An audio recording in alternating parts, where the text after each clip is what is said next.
Ililive ko na ha. Eh, wag muna. Wag muna. Wait lang po, na-stress naman ako. Wait. Mga 9:50 naman tayo mag-live. Hindi pa alam yung link eh. May music sa'yo? Yes. Yay! Ay, kagabi ko pa ito pinagkakatoksikan. Pero hindi pa ako kasi tapos. Wait lang. Ay, nilive mo na talaga. Wag muna. Wala pa naman. Hindi pa natin isi-send out yung link. Ah, okay. Sige. Okay Wait lang, tatapusin ko lang muna yung mga certificate ni Ma'am Jackie. Hindi ko... Ay, nakakaloka ka. Marunong ka bang mag-attach ng PDF sa... Ito pa yung inaaral ko, yung palang ginugoogle ko how to attach PDF. At Adobe ba yon? Adobe. Create from Adobe. hindi. Ito pala meron daw. Dali, Magsipot-pot, quiet please. Mukhang kailangan kong... Si Dr. ko. Ay, ang galing. I love it. Marunong na akong mag-attach. So, you learn you something every day. Si Dr. Wangko.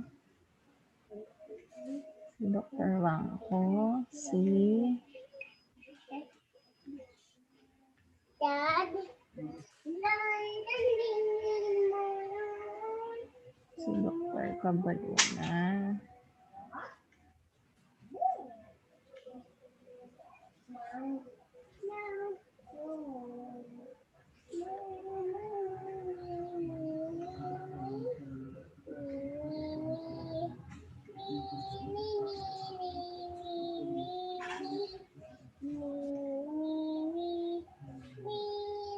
Si Dr. Makalyan.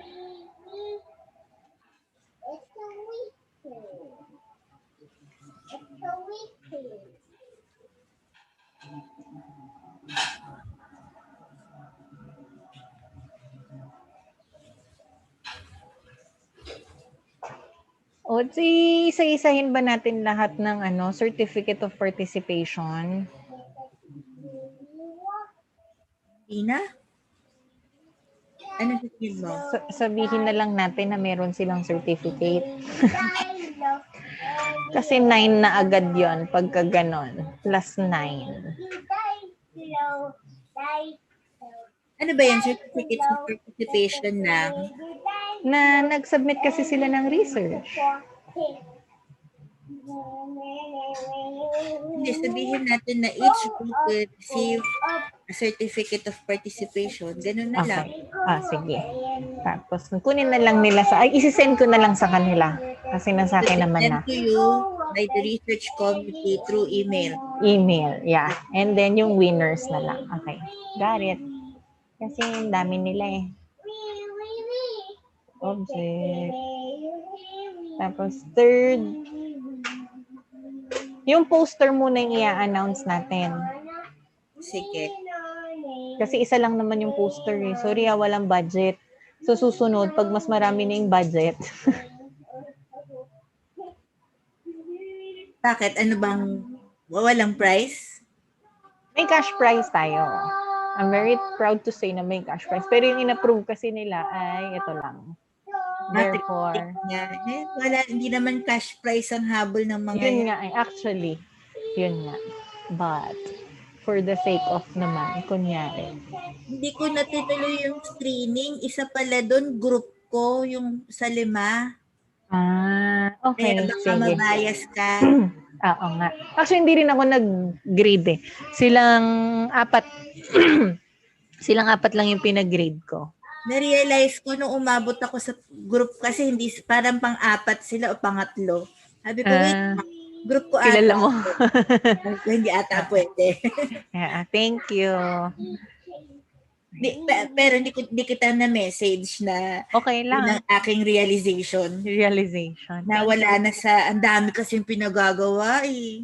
Ay, yung sa toxic din. Sa ISO. Madami. Sige, ito nga eh. Kaya nga, matapos lang tong isang malaking sabay pa dito. magtanggal na to. Ay, dali. Tatapusin ko na nga muna tong. Ang daming excited. Sino ang top 2 na excited?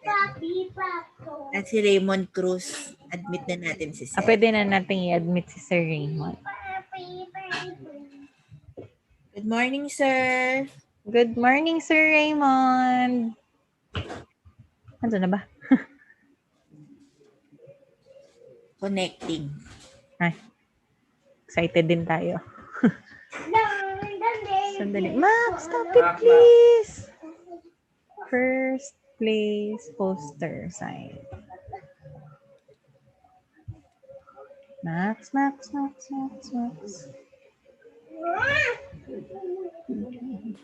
Hello, everyone. Good morning, Sir Raymond. Good morning. In-invite ko pala yung mga first year para may idea din sila sa gagawin nila next year. Sir, Kasi hindi sila naka-receive ng invite. Pa-accept na lang, Doc Audrey. Sir, magsisend ako ng MS form sa kanila para may attendance ko, no? Oo. Yeah, agree. Pati yung second year. Yung second year din, Doc Audrey. Kasi part ng grade nila yan. Sige, sir. Di ba, sir, kasama naman talaga sila kasi Max. Baka, para ma-check din talaga yung attendance nila. Tsaka sir, para makakuha tayo ng MS feedback. Forms para doon sila papasok. Mag-sign up muna sila doon, pero pwede din sila mag-direct sa Zoom. Tama. Pero meron kasing MS Forms para may attendance tayo. Sige. Pati yung second year kasi dapat. Lalo na sila. Lalo na sila. Pero yung first year, optional lang naman. Pero in-invite ko din para kung sino yung available, may idea sila for next year. Okay. Thank you, Doc Audrey. Thank you, everyone. I'm so excited. Scaredly Thank you. excited. Tayo pa lang ba?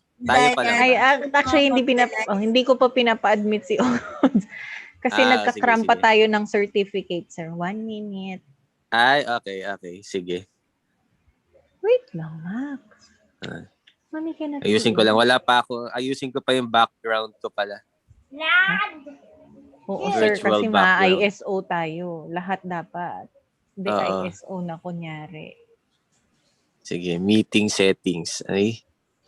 Doon yata ako papasok sa Magla-laptop na lang ako. Sige. Para may phone. Kailangan sa laptop ayusin. Sige. Papasok ako. Mag-exit lang ako. Tapos papasok ulit ako mamaya. Thank you. Okay, sir.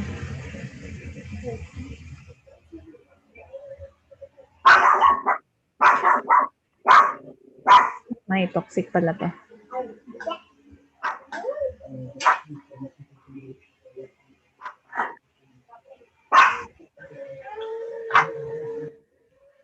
Ang toxic. Sandali.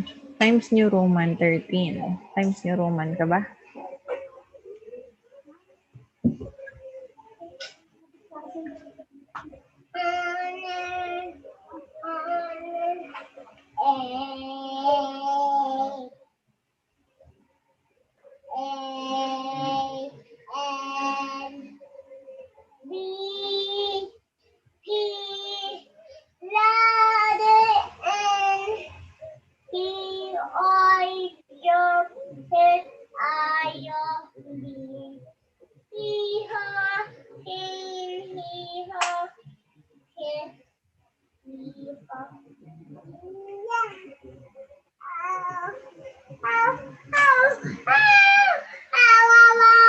What happened na naman?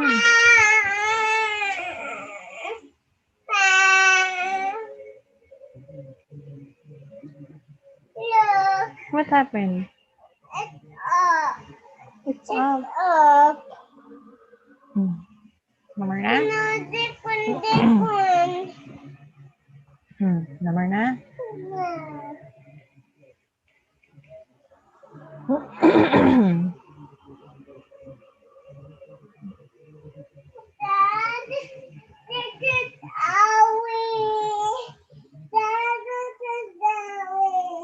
That one? Yeah. Yes. Oh. That one. Just don't touch it.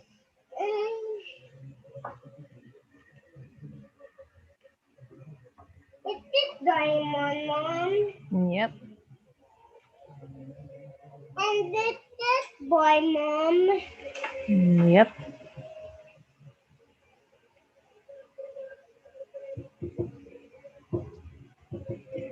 No. Mom! Yes. I want picture. No. Picture. No. Get the county. I'm going to see. Oh, my face. Please, please. Wait. And maybe you have pain. Pain, pain, pain, pain. It's a name. I like it.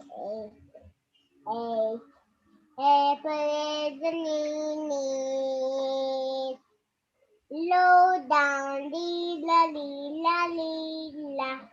He already daughter. He already daughter. The minion eye the waving. Minion eye the waving. Hey, clean up, it's time to clean everything away. Hey, clean up, it's time to clean up everything away. Hey, clean up, clean up everything away. Hey, clean up, it's time to clean up everything away. Hey, Dad, Wait lang. I want to sit down. Wait lang. Odds. Yes. If ever,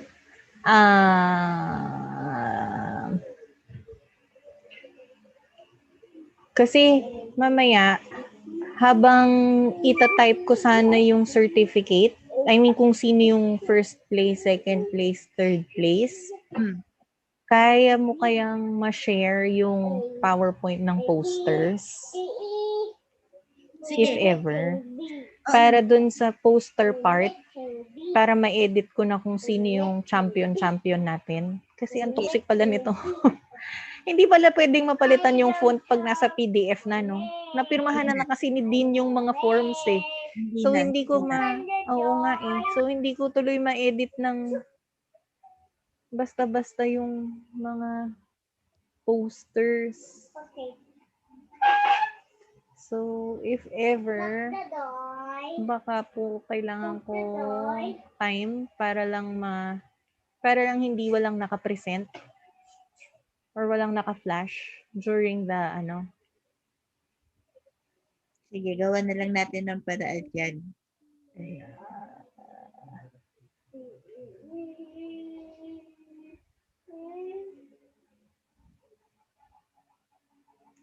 Pero may first place na tayo ng poster.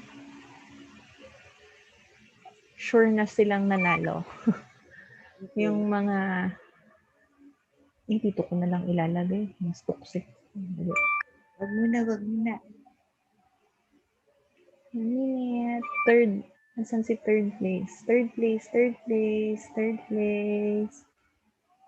Signed.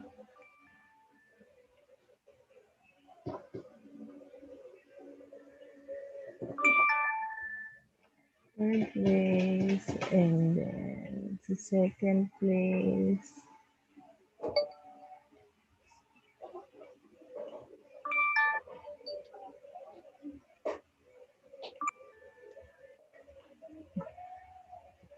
Nag-admit na ako. Ay, okay ka na? One last. Sorry, wait lang po. Para tapos na talaga. One last. I love the fire, Nasaan sa download? Fire boat. I First saw place. on the way. I saw the fire boat. I saw that floated. Move back. I think that's going to pee. Okay. Ready?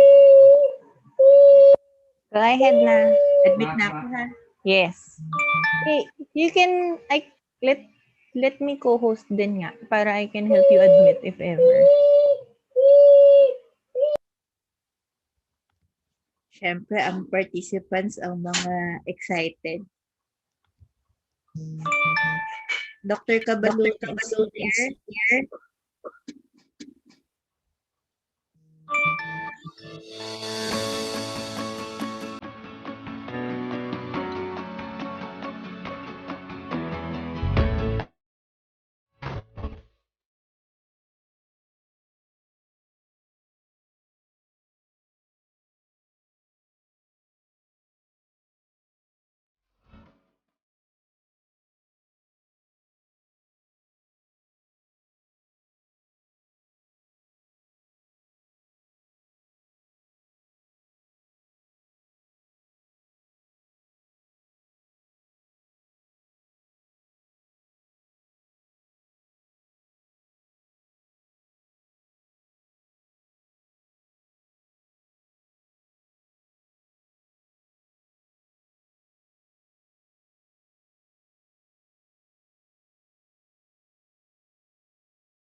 Good morning, everyone. Thank you for joining us this morning.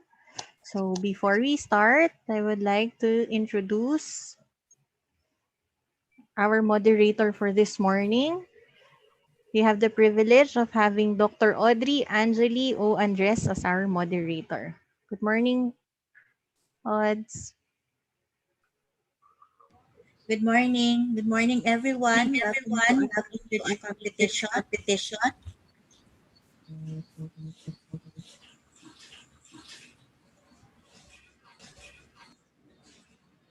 Okay.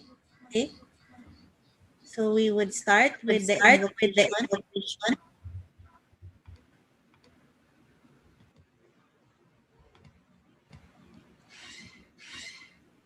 Let us remember that we are in the holy presence of God. In the name of the Father, and of the Son, and of the Holy Spirit.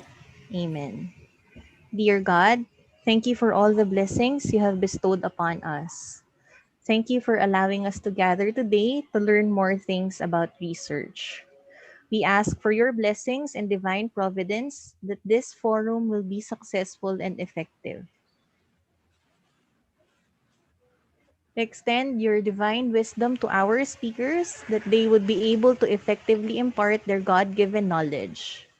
Bless us that we may retain the invaluable information and learning experiences that we derive from this activity for actual application. Guide us to become motivated and directed in embracing bravely the uncertainties we are facing today. This we ask in Jesus' name. Amen. In the name of the Father, Son, and the Holy Spirit. Amen.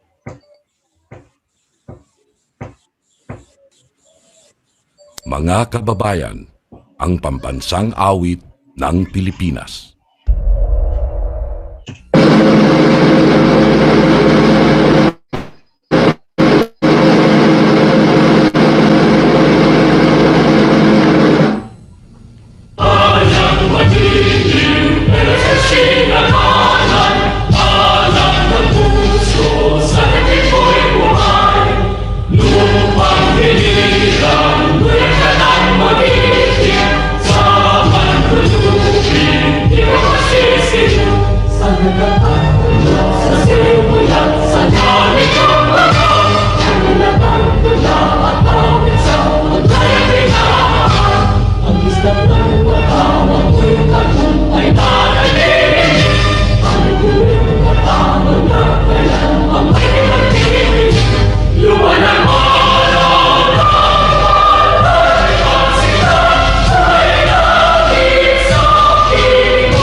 Our vision, the Junelta Foundation School of Medicine, believing that Christian character building through quality education is nation building, aspires to be an outstanding center of excellence in medical education, training, research, and community service committed to the achievement of the highest quality of life.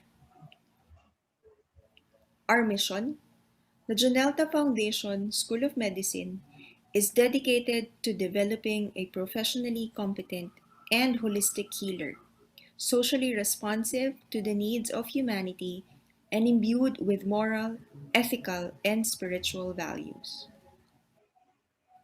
Our goals: to develop the complete physician, instilled with values, geared towards health promotion and disaster preparedness.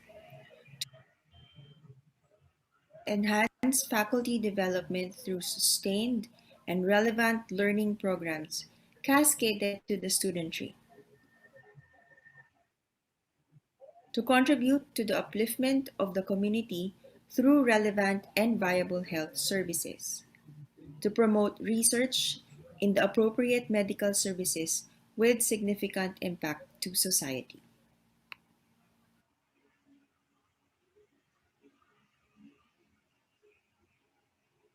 Okay, to have our welcome remarks, let's welcome Dr. Lokay Lokay Ramos, our assistant for customized program. An energetic morning to our Dean, Emelita M. Gatmaitan, our Executive Assistant to the Dean, Dr. Nicanor, our College Secretary, Dr. Alma Ramirez, the faculty staff, our esteemed judges, Dr. Juanco, Dr. Kabaluna, and Dr. Macallan, our dear students, ladies and gentlemen.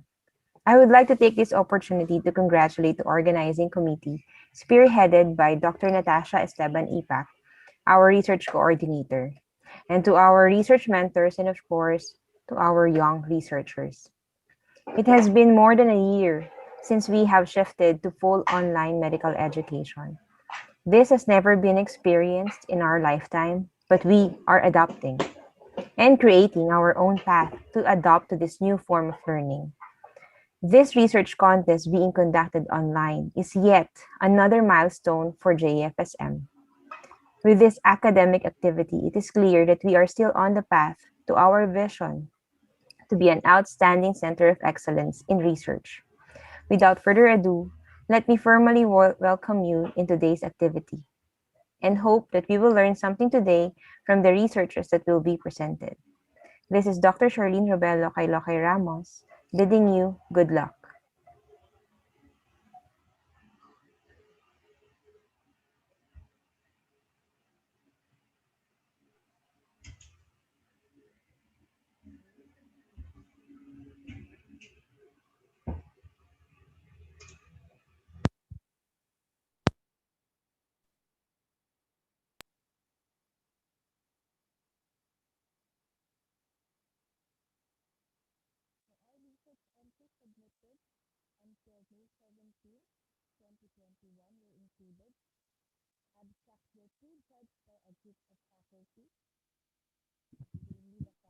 Nakamute ka yata, ma'am. Wala kami marinig.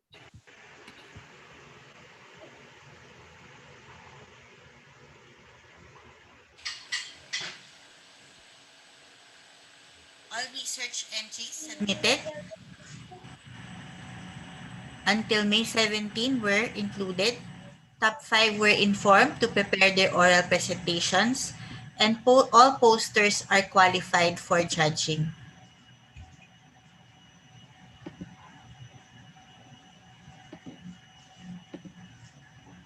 So these are the criteria for judging.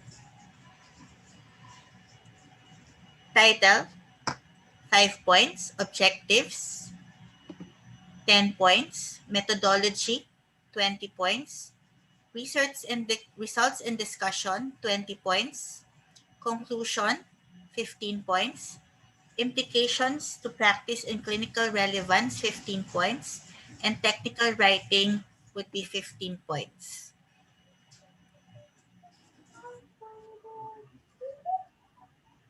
Criteria for judging would be based on the research paper with the following criteria: originality and significance, research objectives, research design, analysis of results, discussion, conclusion and recommendations, and scientific writing.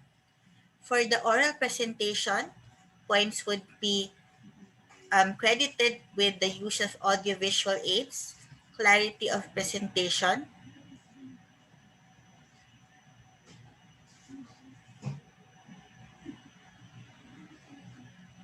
adherence to time, and ability to answer during open forums.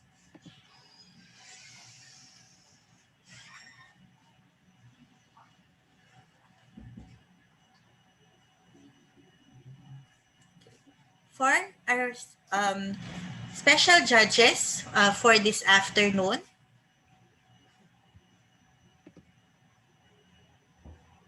we have Dr. Jose Rodilo Huanco, MD, MPH, FPSVI, is an associate professor at the University of the East Ramon Magsaysay Memorial Medical Center, College of Medicine.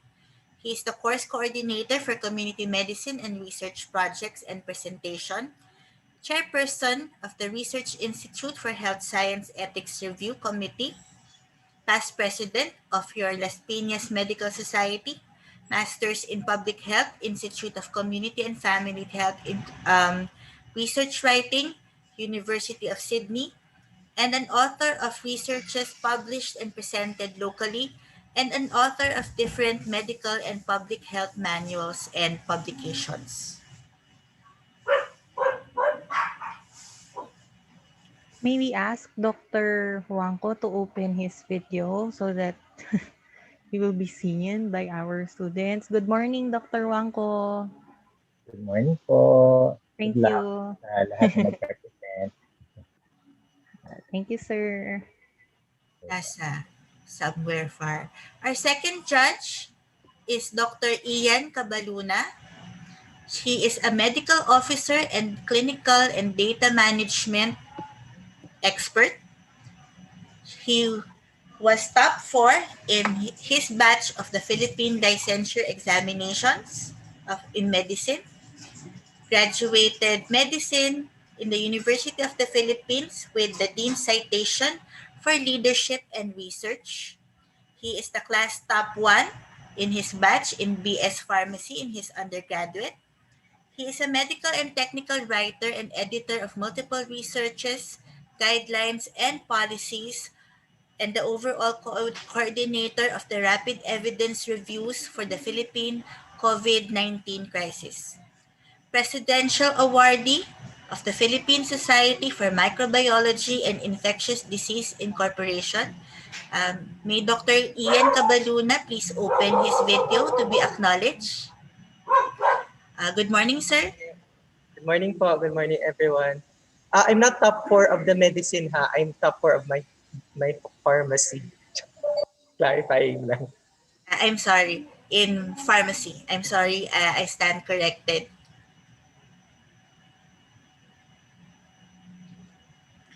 Our third judge is Dr. Jetro Macallan. He is the research head and Department of Pediatrics, Perpetual Health Medical Center, Las Piñas.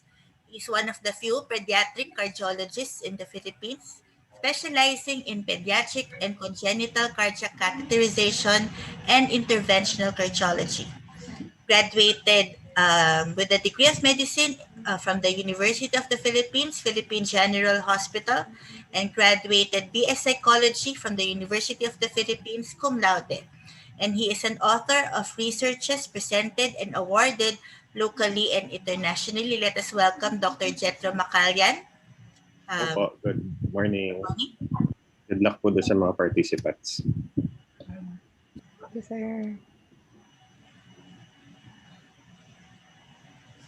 And now for our much awaited presentation for this morning, we have our presentation of our researches.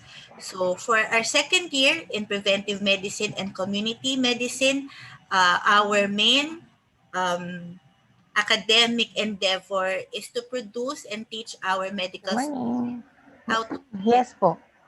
young researchers. So First, tinatry nga kita, kaya si Audrey, kailangan mo kasi siya yung magpapa-allow sa'yo na mag-share. Wala kong, tinatry kong mag-share, wala eh. Ang kaya ko lang power Siya naririnig ka namin. Sorry for that. So let us start with the presentation of researches with our first presenter.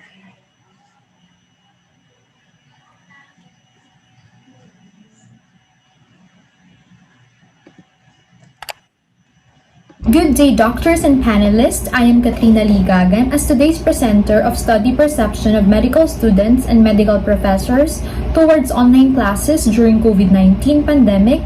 May Caparanca, Castro, Gagan, Lapus, Milanes, Ombao, and Villanueva. For the past year, millions of people all over the world witness how COVID-19 pandemic has drastically changed our lives. The pandemic presents an unprecedented challenge to various sectors, from public health, enterprises, education, forcing global workforce and education systems to adapt to new normal and facilitate everything online. However, not everyone seems to cope with the new normal, as access to the internet connection and devices continued to be privileged up to this day, and the quality of education negatively affected especially those skill-required fields. Therefore, our study aims to determine perceived role of online learning and teaching on medical education prior and amid pandemic, perceived benefits of and barriers of online learning and teaching on medical education, perceived effects of online learning and teaching on clinical skills of medical students, and the preferred method of learning and teaching for medical education. From total population of 224 JFSM medical students, the data were collected from 124 medical students, equally distributed per year level. 10 medical professors of different departments were also selected through non-probability convenient sampling.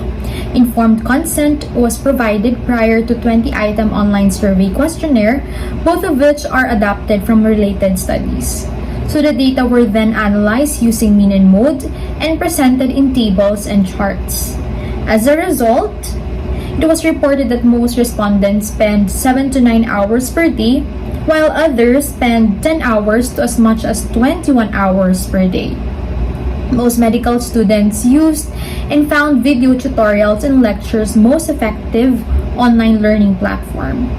However, medical students disagreed on feeling online learning being as engaging, interactive, and effective as face-to-face learning, feeling being well prepared for profession, not having problems with online class. Medical professors, on the other hand, highly deemed less student-teacher interaction, high degree of depersonalization, more academic dishonesty, and lectures cannot be replaced by technology tools.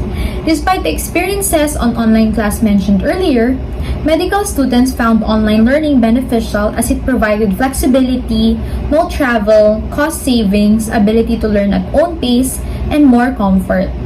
However, they also found barriers to online learning: personal internet connection, professors' internet connection, anxiety, family, and environment distractions. In conclusion, majority have already adapted, and some professors thought of students having more time and resources to study.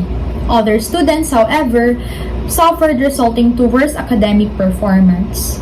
Therefore, most respondents prefer face-to-face learning, some prefer blended learning, and not online classes as standalone platform for medical education due to lack of clinical skills and patient contact required in the medical field.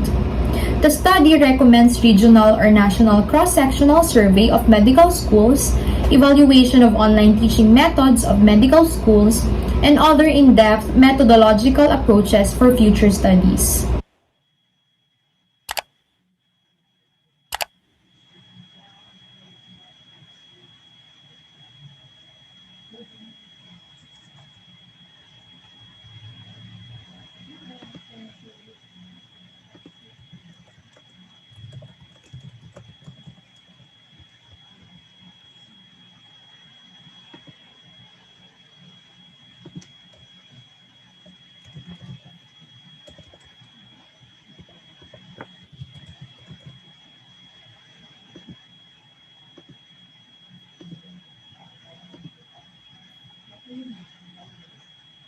Okay, thank you for your presentation.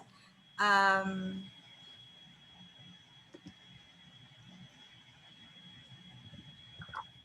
any questions from the judges? Let us first hear from Dr. Wangko.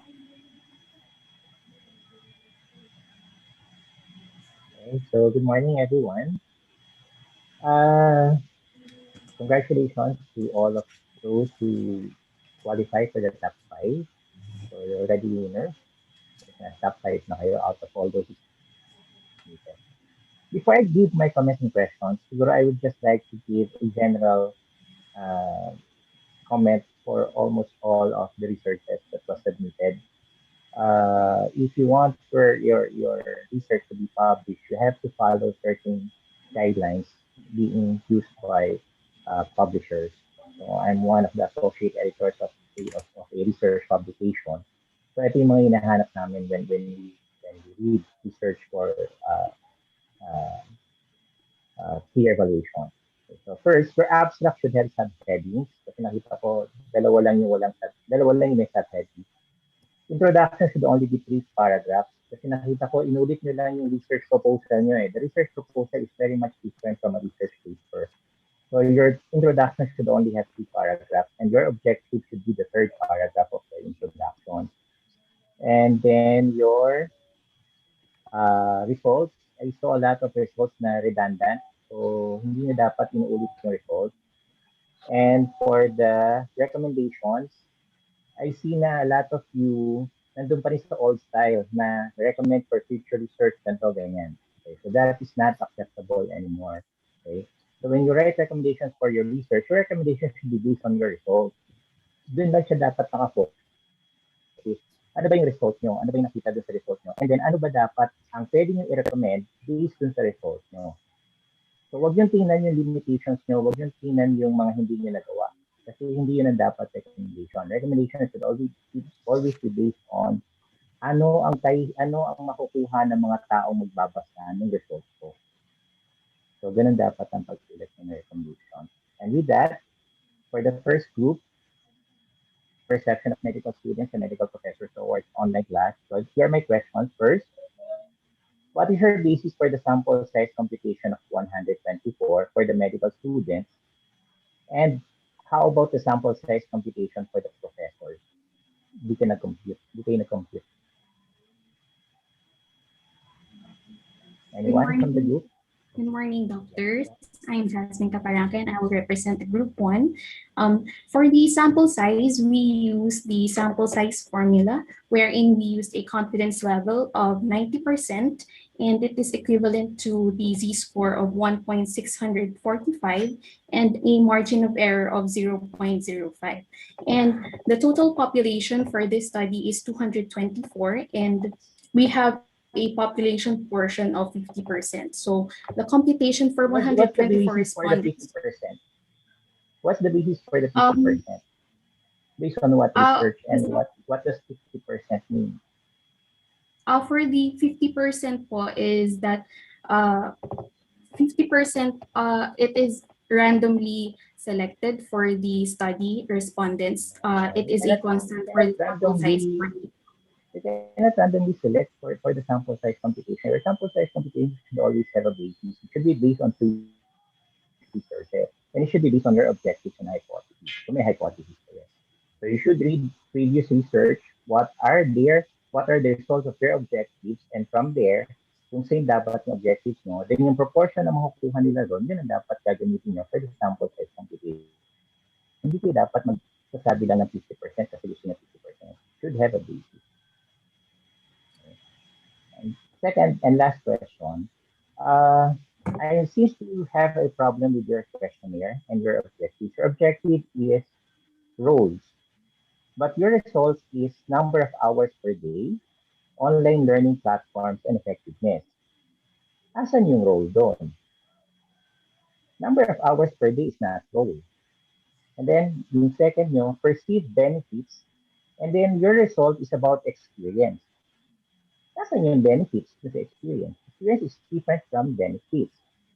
Then yung sumunod nyo, perceived effects. Tapos ang results nyo, practical activities and examination.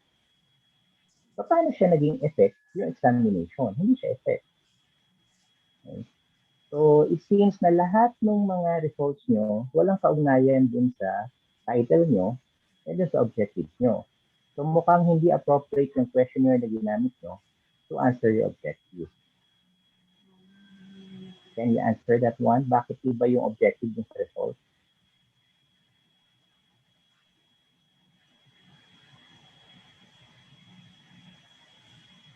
Jasmine? Doctor, for the results po, the perceived benefits po, that we got as a result is that the benefits that both medical students and medical professors have was that there is a flexibility during the online classes because there are no more travel costs. Sorry. Look at your results. Kasi I was looking at your results eh. Meron ka doon heading eh, roles. Tapos ang nilagay mo sa roles na results mo, number of hours per day. Is number of hours per day the same as role? How can number of hours per day be a role? Tapos yung sa benefits mo, ang nilagay nyo experience. Paano nag-benefit ng experience? Benefit is different from experience. Yung sinasabi mo kasi benefits, conclusion yun na yan eh. Pero yung conclusion nyo, walang pinanggalingan din doon sa results nyo. Wala siya dun sa results nyo.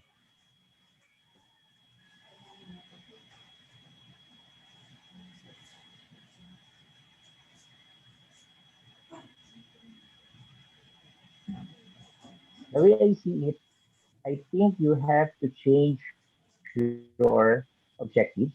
Palitan niyo yung role, make it more appropriate to your results na hours per day, online learning platforms, effectiveness, and your outcome, yung benefits, yung experience. Sabihin yung experience, hindi benefits, kasi experience yung bin-spread nyo eh.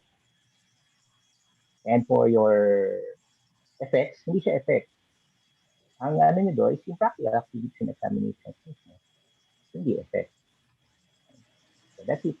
Thank you very much and congratulations. Thank you po, Doc. Okay, any comments from our second judge, Dr. Kabaluna, for our Hello, good first morning. presenter? Hi. Hi, Jasmine. Just this is actually, yes, I'm going to add up to what Sir Dr. Wangko was mentioning, and this is a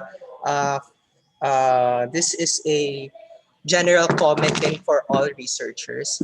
One is that I've noticed, yes, I do agree with Sir that you shouldn't, when we're talking about recommendations, you don't just mention about further research is needed, etc. If you do have to mention about further research, in what way can you actually improve the research for the next? So you give concrete, hindi lang pwedeng sasabihin mo further research is needed. You have to give concrete reasons. Kailangan ba clinical trial ba yan? Ano bang kailangan i-improve doon sa methodology ninyo? Ganon. Second is, I've noticed that we're still weak in terms of discussion. No? So when we usually would discuss researches, we also try to correlate it with other researches that were done. And as well as, you have to look at the implication of your research. Ano ba ang mako-contribute nung findings ninyo? Anong mako-contribute not only in terms of the body of knowledge, but also in terms of policies, in terms of etc. like that. That's second. That's one. Another is I've noticed that some might actually place a figure and then there's a table. And it's talking of the same thing. So you can actually decide which one to use. The purpose of a figure or a graph is that so that you can make your readers understand it better, how to understand the data better. So I suggest actually that you only use one. Kasi ang hirap kapag masyadong madami, nakakagulo din siya. And another thing is, and very important in doing research, is you have to go back to your objectives. When you are already writing your results and your discussion, it's always, you have to go back. Are you answering your objective? Kasi kung hindi nyo nasasagot yung objective nyo, you might have to do something about that pa. Okay, yun lang naman. Question, actually, wala na akong question kasi yun din yung itatanong ko kay Sir Wangko. Pero good job naman po. I appreciate your research. Actually, natuwa din ako sa pagsulat ninyo. Yun lang. Thank you. Thank you, Dr. Kabaluna. So we will proceed with our next research to be presented, and that is Distance Learning Induced Anxiety Learning Barriers and Coping Mechanisms of Medical Students in Janelta Foundation School of Medicine. Good day, I am Asalkea de Vera with collaborative effort of Pascual, Poblete, Rabe, Reyes, and Remando. I am able to present a research paper entitled Distance Learning Induced Anxiety, Learning Barriers, and Coping Mechanisms of Medical Students in Janelta Foundation School of Medicine from the advent of COVID-19. Due to the pandemic, face-to-face classes have been discouraged and online classes have been the alternative way of learning. However, due to the lack of face-to-face interaction and limitations by online platforms, learning is compromised, affecting the performance of the students. There can be technological issues such as poor internet connectivity and poor laptop performance that serve as barriers for efficient learning. Sense of isolation can also result in mental strain, stress, and anxiety. Our research aims to determine the learning barriers contributing to anxiety, task preference, and coping mechanisms of the students. For our materials and methods, we utilize a descriptive research design with non-probability convenience sampling. All enrolled students of JFSM from first year to fourth year were accounted as participants. The questionnaire was sent to the students via Facebook. There were 3 parts of the questionnaire: the informed consent, Likert scale questions on barriers and task preference, and coping mechanisms. We utilized the modified GAD-7 test to determine the severity of anxiety of students. A questionnaire from Balaran 2020 was adapted and modified to determine the coping mechanisms of the students. Results show that among the 116 respondents, only 2 have minimal anxiety, 22 have mild anxiety, 27 have severe anxiety, and notably, 65 students or 56% of the respondents have moderate anxiety. In terms of learning barriers that contribute to anxiety, the dominant indicator of each barrier is presented. For technological barriers, most students agreed that they often get worried that they will be disconnected during online class. For individual barriers, most students have difficulty concentrating in class. For domestic barriers, most agreed that they easily get distracted at home. 58% of the respondents often worry about having gaps in their knowledge and practical sense due to insufficient patient exposure. And lastly, for community barriers, most students get stressed when they hear news about the rising number of deaths and confirmed COVID-19 cases. In terms of task preference, 46% disagreed about being comfortable in doing solo activities, suggesting that most students prefer doing activities with a group than being alone. The most used coping mechanism by the students is using social networking sites, and the least done is getting help from physicians. In conclusion, all students of JFSM have experienced a certain degree of anxiety in online setup. Generally, technological, individual, institutional, and community barriers have caused anxiety to the students. Most students prefer doing group works than solo activities. The most used coping strategy is the usage of social networking sites, and the least is seeking help from physicians. Some of our recommendations include revision of the course design, giving flexible deadlines for students, offering supplemental classes that focus on practical skills, and providing psychosocial support for students with anxiety. That would be all for our paper. Thank you for listening. Thank you to our second group. May we have our first question from Judge Jetro Macallan. Good morning. Congratulations to the group. That was a wonderful presentation. I have several comments. One, for your research, your research question and your objectives, I think, do not jive. Number two, siguro, it's more important rather than enumerating to us what the barriers are. We should have listed it in terms of in an order of priority, which one is the most important barrier. And in the discussion, you might want to, or you should have discussed what are the possible reasons why this certain barrier is the most important. Subgroup analysis in the of the questions would have been useful also. And also, with regards the GAD scales, did you do a test and retest? Did you do a pre-test to determine the reliability of this test in terms of measuring anxiety? And also, why use the term generalized anxiety disorder? Because I believe what's happening or what you were studying actually is a type of adjustment disorder towards COVID-19. So you might just want to rethink the title. So I sincerely believe, or I think, I asked a psychiatrist regarding the definitions of generalized anxiety and adjustment disorder. So you might want to rethink the title. Anyways, yeah, my only question is regarding the pretest of the GAD skills. Good morning po. We did not do a pretest for the GAD po as mentioned po kasi we also asked for sa advisor po namin, we do not need daw po to do a pretest since we only have a small population. And with regards for the why did we use the GAD-7, for the validity po kasi of our survey, we decided to use a test that is already established rather than just simply doing or constructing a survey without any basis. I agree that you should use a test that is already established with a certain type of or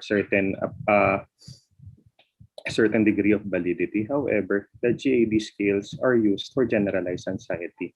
What we are talking about is an adjustment disorder towards COVID-19. That is why it would have been useful that you used or that you performed a pretest, in order for you to be able to know that you are exactly measuring what you wanted to measure. So that is the benefit of doing a pretest. Anyways, congratulations. Thank you. Thank you. Okay, thank you. May we have our second question from Dr. Wangko? Good morning, presenter. SE ba yan? SE kay SE SL po. SL, sorry. Ayan. Nakalimutan ko sabihin kanina, dun sa mga general please, no review of literature in a research paper. So, hindi yan kasama. Sa research proposal lang meron review of literature. My most pressing concern on your study is, aside from yung sample size na sabi niya walang sample size computation, that is a requirement for our research. What do you mean by you modified the GAD? Okay po. Kayo mismo yung nag-modify? Yes po, kasi po, we constructed the questions in such that we are able to determine or we are able to relate the values. Did you ask permission from the author of the GAD that you are going to modify GAD? No po. Because GAD is a copyrighted instrument. You cannot modify GAD without permission from the author. Kasi pag ginawa niyo yun, pwede kayong kasuhan intellectual property. At pwede rin kayong kasuhan ng ethical misconduct. Marami kayong na-violate doon. Bakit yung modify yung GAD? Walang permission.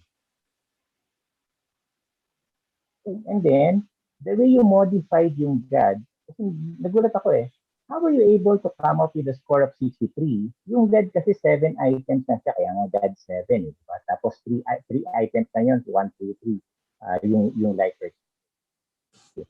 Kaya ang maximum points sa GAD, 721. Pero you came up with 63. Paano nyo napaabot ng 63? Yung 21 points. Plus, the GAD was meant na meron siyang result na no anxiety. Nung minodify nyo siya, tinanggal nyo yung result na no anxiety. And then yung conclusion nyo, lahat may anxiety. Siyempre, kasi ang result nyo, tinanggal nyo yung no anxiety. So wala kayong magiging result na no anxiety. Lahat talaga magkakaroon ng anxiety. Kasi yung ginawa nyo sa questionnaire nyo, binago nyo siya. Diba? So magkakaroon ng problema na yung conclusion nyo na lahat may anxiety. Kasi binago niyo siya, ang ginawa niyo, result talaga, lahat may anxiety. Which is wrong. That is not how GAD was created by the author. So, can you answer that one? For the modified GAD-7 po, we actually consulted a graduate of BSMA in psychology, and they actually used the same, or they modified the GAD-7 in the same way. For the scaling po, parang it's just simply multiplying it to 3 and then, dividing it to 4 in order to get the scaling like minimal and mild and moderate and severe anxiety po. As for the asking permission po for the GAD 7, we honestly did not think about it po. And So be careful, guys. You never ever modify questionnaires without asking permission first from the author. Kasi pwede kayong kasuhan ng author for that one. Lalo na kayo pa-publish nito, malaking issue. Okay? So that's it. Thank you. thank you po. Okay. Thank you for our second group of presenters and our Can I judges. just comment before I forget? Sorry. Okay. Sige, Sorry. Dr. Kabaluna, go ahead. I was not concerned ako. Actually, when I was reading the objective of the study, the first part is you measured using GAD. You should also include into your objective the reason why you, kasi actually parang hindi ko nga ma-gets yung point why did you have to measure pa GAD, the anxiety. Kasi it's not even in your objective that you are planning to find out how much is the anxiety in the or if there is a prevalence of anxiety. Yun lang. Tapos yes, I do need yun lang. Thank you. Okay, thank you. So let us proceed with our third research paper. Okay, prevalence and management of computer vision syndrome among Janelta Foundation School of Medicine students. Let us hear from Group 3.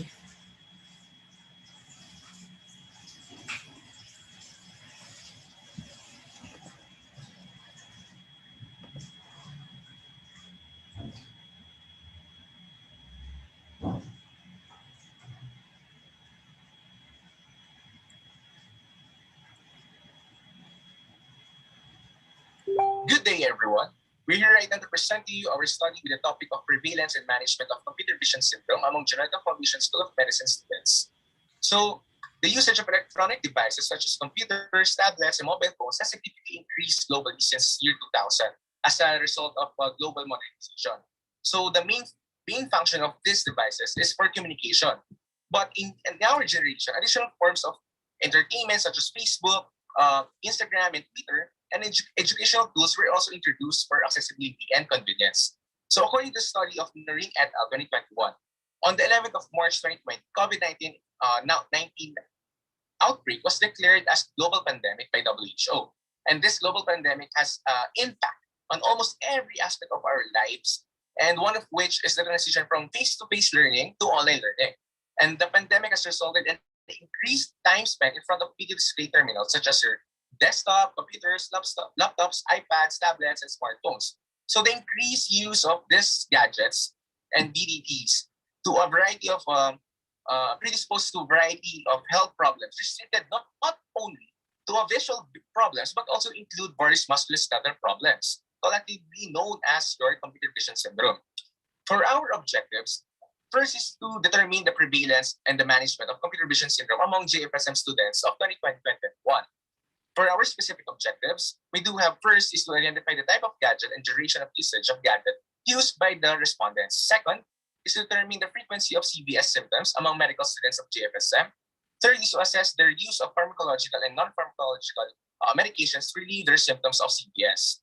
So for our methodology, we use a research design that is utilized cross-sectional study design. So for our inclusion and exclusion criteria, we have included all JFSM students who are legal of age at 18 and meets the following criteria as long as a bona fide student of JFSM for this school year. Second is physically and mentally capable of answering questionnaires.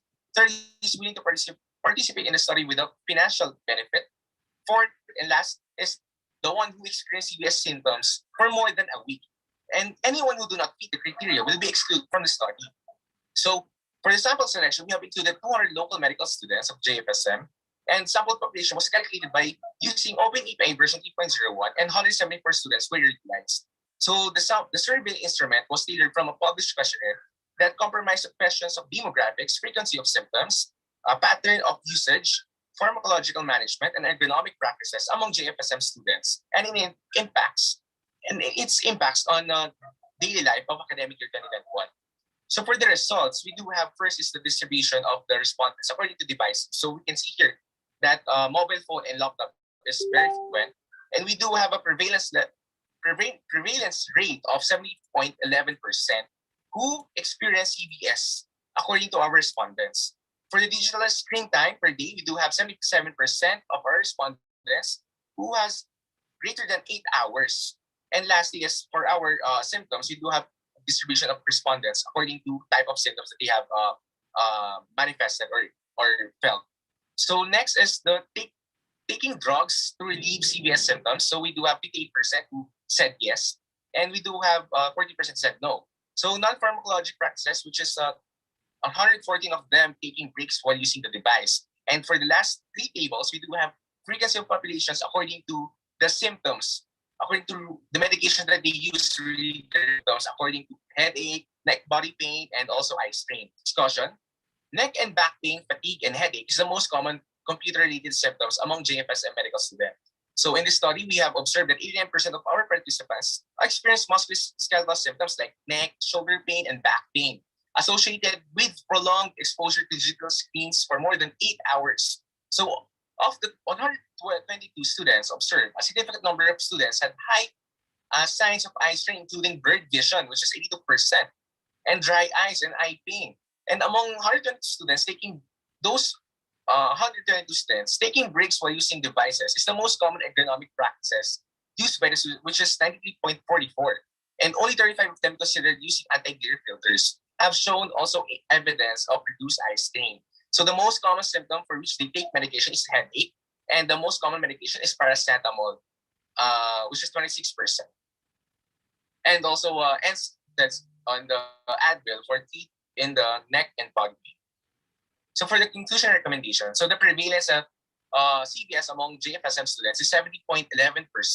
It is the most common CVS symptom is neck, shoulder, back pain, and the least common is excessive tearing. So ergonomically, taking breaks is the most common, and followed by the adjusting of the brightness. For pharmacologically, 40% or 41% of the students responded that they take medications to relieve symptoms, which is the most common is the headache, which is treated with paracetamol.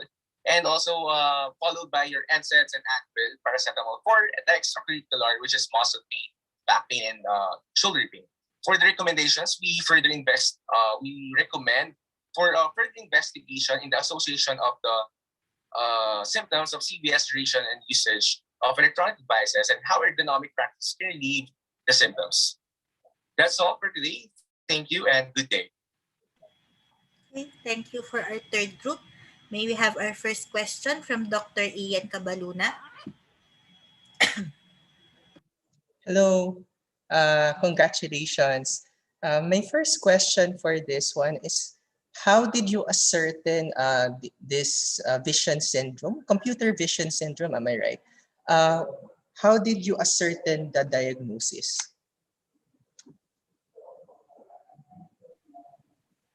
Hello, good morning po. First of all po, Doc, is we gathered journals po in considering the diagnosis of CVS. Although CVS po kasi is known as a complex variety of symptoms, including visual and also musculoskeletal. But as long as there is yung mismong span of time, which is more than a week, that's why we included in our exclusion criteria and inclusion criteria that the manifestation of the symptoms must be more than a week before you will be considered as a CVS or a respondent for CVS. So especially those, ayun po, including also with the use of gadget and also with the screen time. So those factors po would recommend for the diagnosing also for CVS na rin po. So what is your criteria pala? So how did you, in your study, how did you diagnose? Paano mo sinabi na may CVS ang pasyenteng to? Doc, with the CVS po kasi, we included the number of hours that the respondents use the gadgets like cell phones, laptops, and computers. So as long as they use more than 8 hours and they have experienced symptoms like headache, body pain, neck pain, or shoulder pain, and extraocular symptoms that is covered for more than a week, that would be suggested po. And also we use a valid study questionnaire po sa study of related sa mismong CVS po that is conducted among engineering students and also medical students po abroad. Okay. Suggestion ko, please include as well in your study, how did you define or diagnose CVS? Because para klaro lang siya. Second question is, how did you compute for the prevalence? For the prevalence po, Doc, we do have 200 respondents. We do have 200 po kasi for JFSM. But it was limited down to 174 because those respondents answered for who had the symptoms. So out of 174 na nasabi po na may symptoms sila, they were limited down to another level, which is 122 because of the inclusion and exclusion criteria that we formulated. So because of that, Doc, naging mas ano po yung mismong na-filter out po namin yung mismong respondents namin to a specifically number of persons who had specifically had experience of CVS po talaga, which is 122. So 122 yung CVS divided by, what is your denominator in your computation? Yung number of people of population, which is 174 po, who responded with symptoms po. So 122 divided by 174.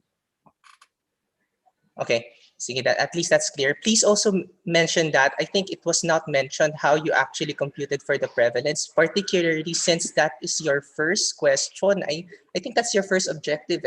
So you have to make sure then clear yon. Tapos, I got confused a bit regarding your inclusion-exclusion criteria because sa inclusion criteria nyo kasi sinasabi nyo you will only include those with CVS symptoms, right? Tapos when I was reading kasi doon, na-realize ko, so sa analysis nila for prevalence pala, sinama din nila yung mga asymptomatic in their computation. Sa simula pa lang kasi, you should have not, I think you should not have excluded already those without the symptoms. Kasi kasama pa rin siya doon sa inanalyze nyo, kasama po pa rin siya sa ni-recruit ninyo. Pero sila, yung in-screen mo kasi, when you're computing kasi prevalence, or when you're doing a prevalence study, you are not excluding at the onset pa lang those who are asymptomatic. Kasi hindi mo mako-compute kung na-exclude mo sila, di ba? So you should have still included them in your first population. Na-screen out mo lang yung mga may symptoms later on. Ayun lang, yun lang yung comment ko doon. Thank you. Thank you po, Doc. Okay. May we have our second question from Judge Macarian. Congratulations again to the group. Ito yung ito yung unang research na binasa ko. And medyo naguluhan ako. How did you trim down your participants or respondents from 200 to 174 to 122? Actually, that was supposed to be my question. Anyways, na-answer nyo naman na yun. Ang question ko, how would you be able to differentiate someone na halimbawa nag-muscle pain dahil nag-exercise lang ako. Tapos, natagal yung exercise ko. How would you differentiate that from a CVS? Good morning po, Doc. Thank you for that question po. Bali po, for CVS po kasi, as we have mentioned, and also from the previous journals that we have read, CVS po kasi is parang compiled syndromes from visual and also that may affect also your musculoskeletal. Ngayon po, when it comes to in correlation of musculoskeletal into your CVS, so there are factors that may affect that. So first is from the study of Rana Singhe. So multiple factors po may affect that through. First is let's say nakaganito ka, nakaupo ka, and then eventually for 8 hours na nakaupo ka, you will find your comfortable zone, which is let's say naka-slouch ka or hindi naka. Naiintindihan ko yun. My question is, paano kunyari naka-slouch ka ng maayos? How would you differentiate yun? How would you determine that the pain was due to slouching versus during the whole day, 24 hours, 8 hours ka nakaslouch, 4 hours ako nag-gym. So constant ako nag-gym. May constant akong back pain. How would you differentiate that from how are you sure that the back pain that I was experiencing or that the respondent was experiencing was due to CBS and not due to other reasons?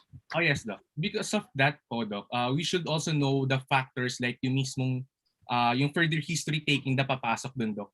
So with the Yes. further So yun yung sinasabi kanina ni Dr. Kabaluna na you should have included that, or you should have operationally defined what CBS is, or you should have included a criteria.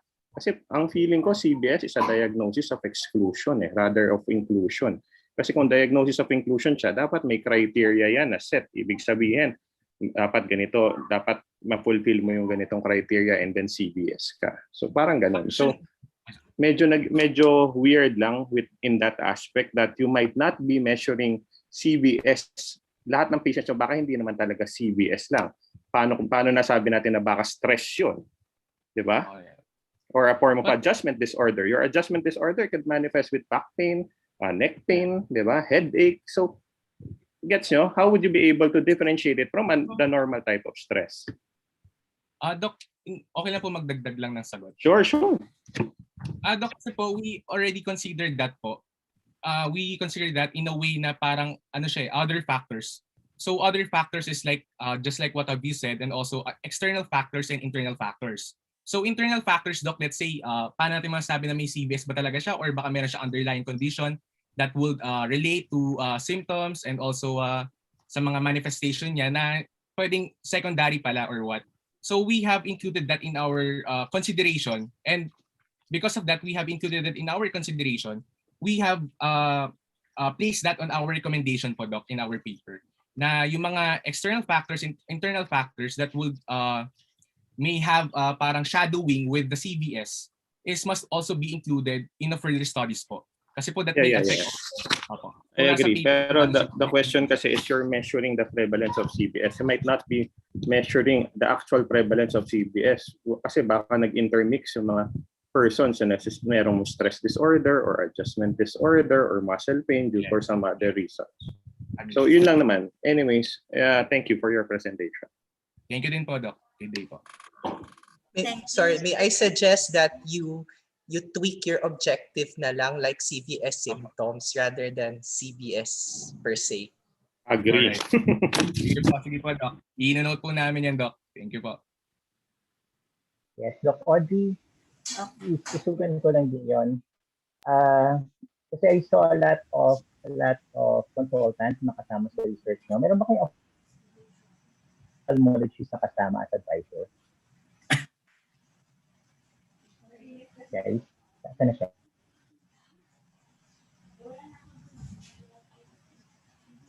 Guys, saan yung nag-report? Meron kayong kasama ophthalmologist sa advisor nyo?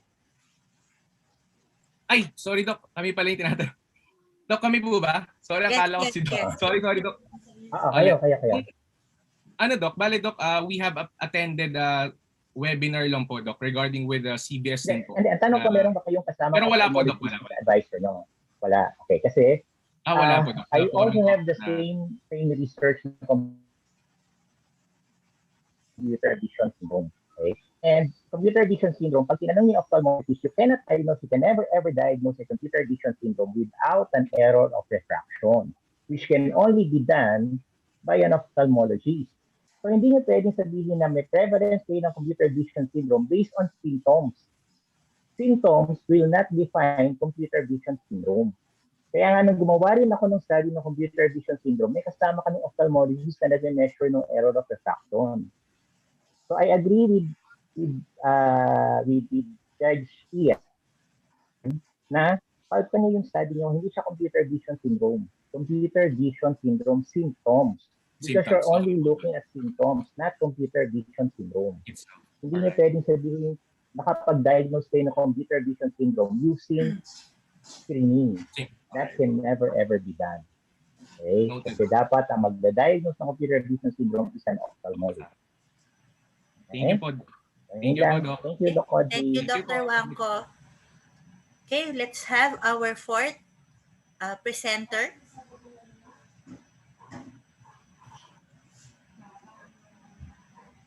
Okay. So this study is the hesitancy of Filipino medical students of Las Piñas City on COVID-19 vaccines. Good day, everyone.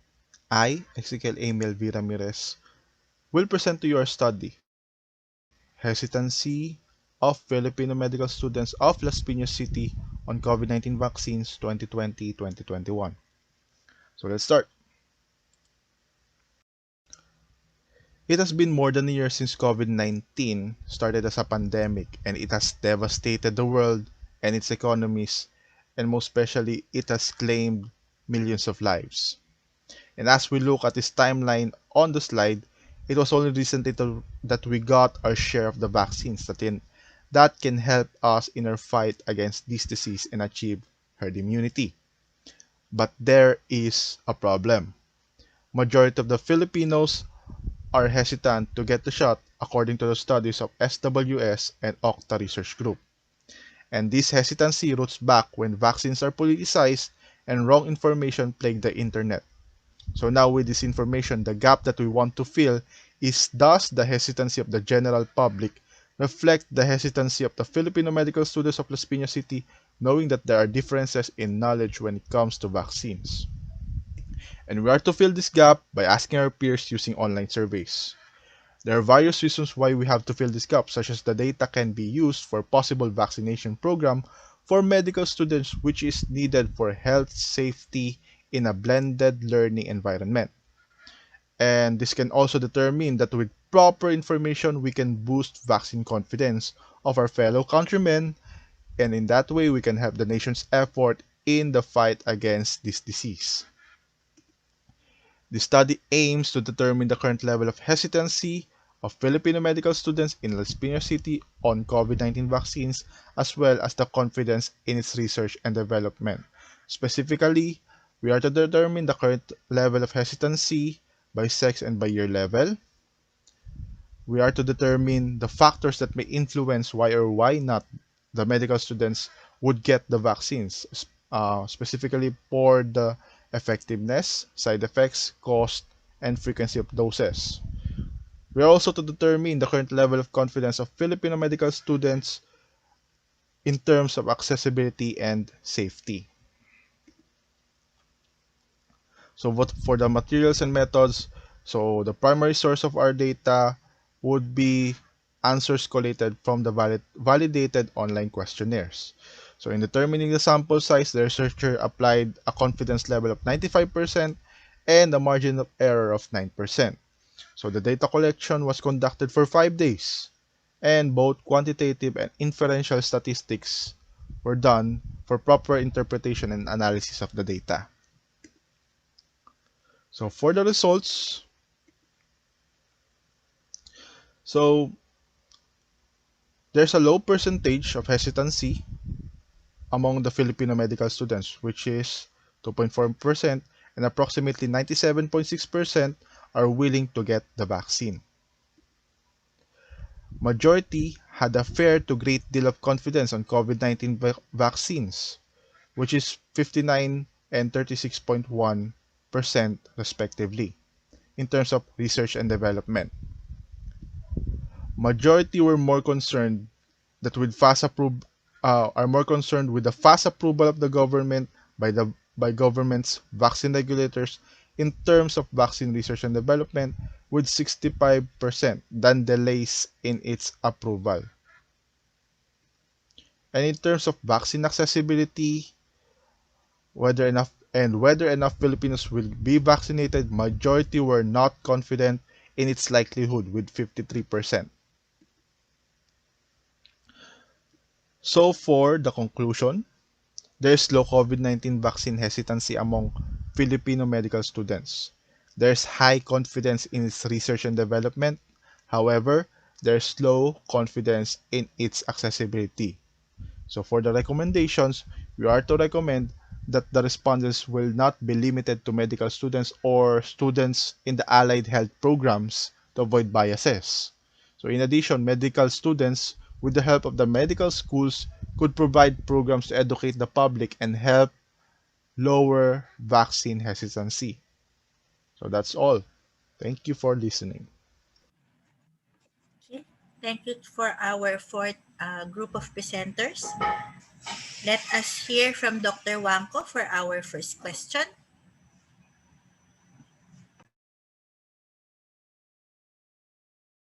Sorry, pala yung una.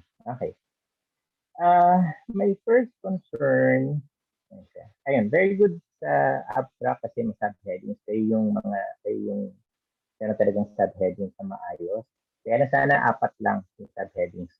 Introduction, methodology, results, and discussion. And should not be more than 250 words.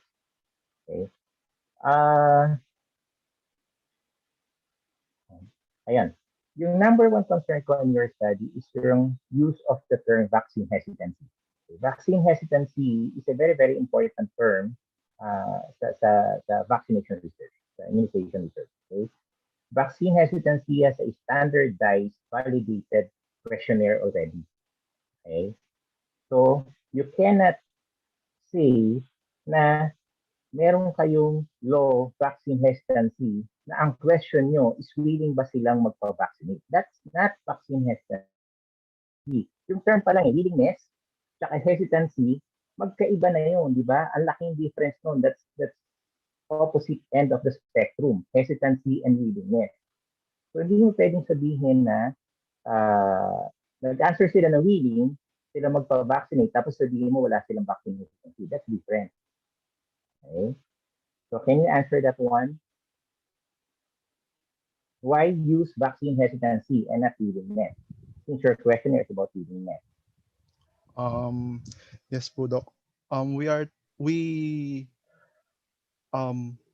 changed on the other spectrum the hesitancy because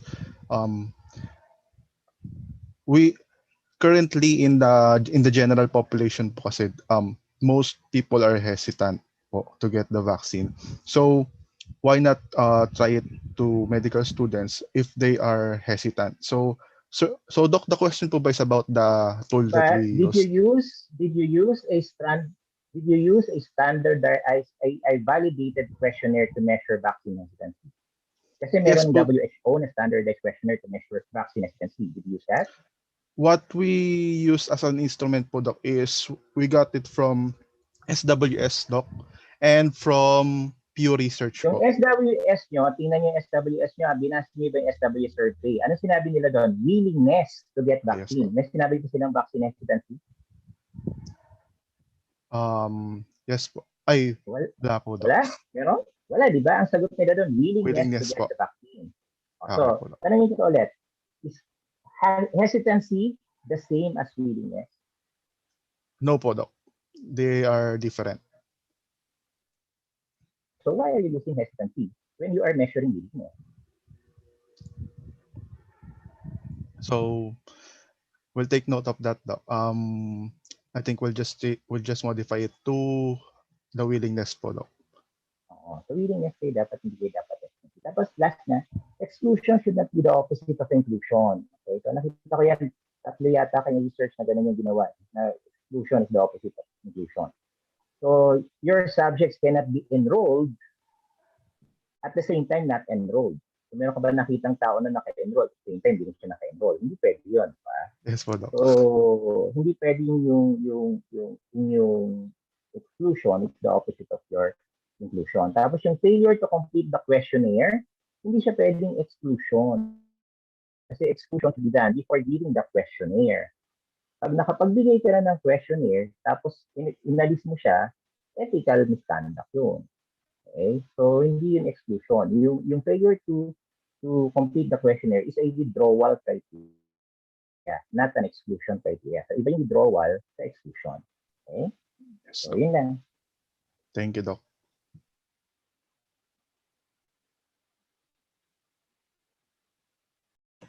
Okay, may we have our second question from Judge Kabaluna?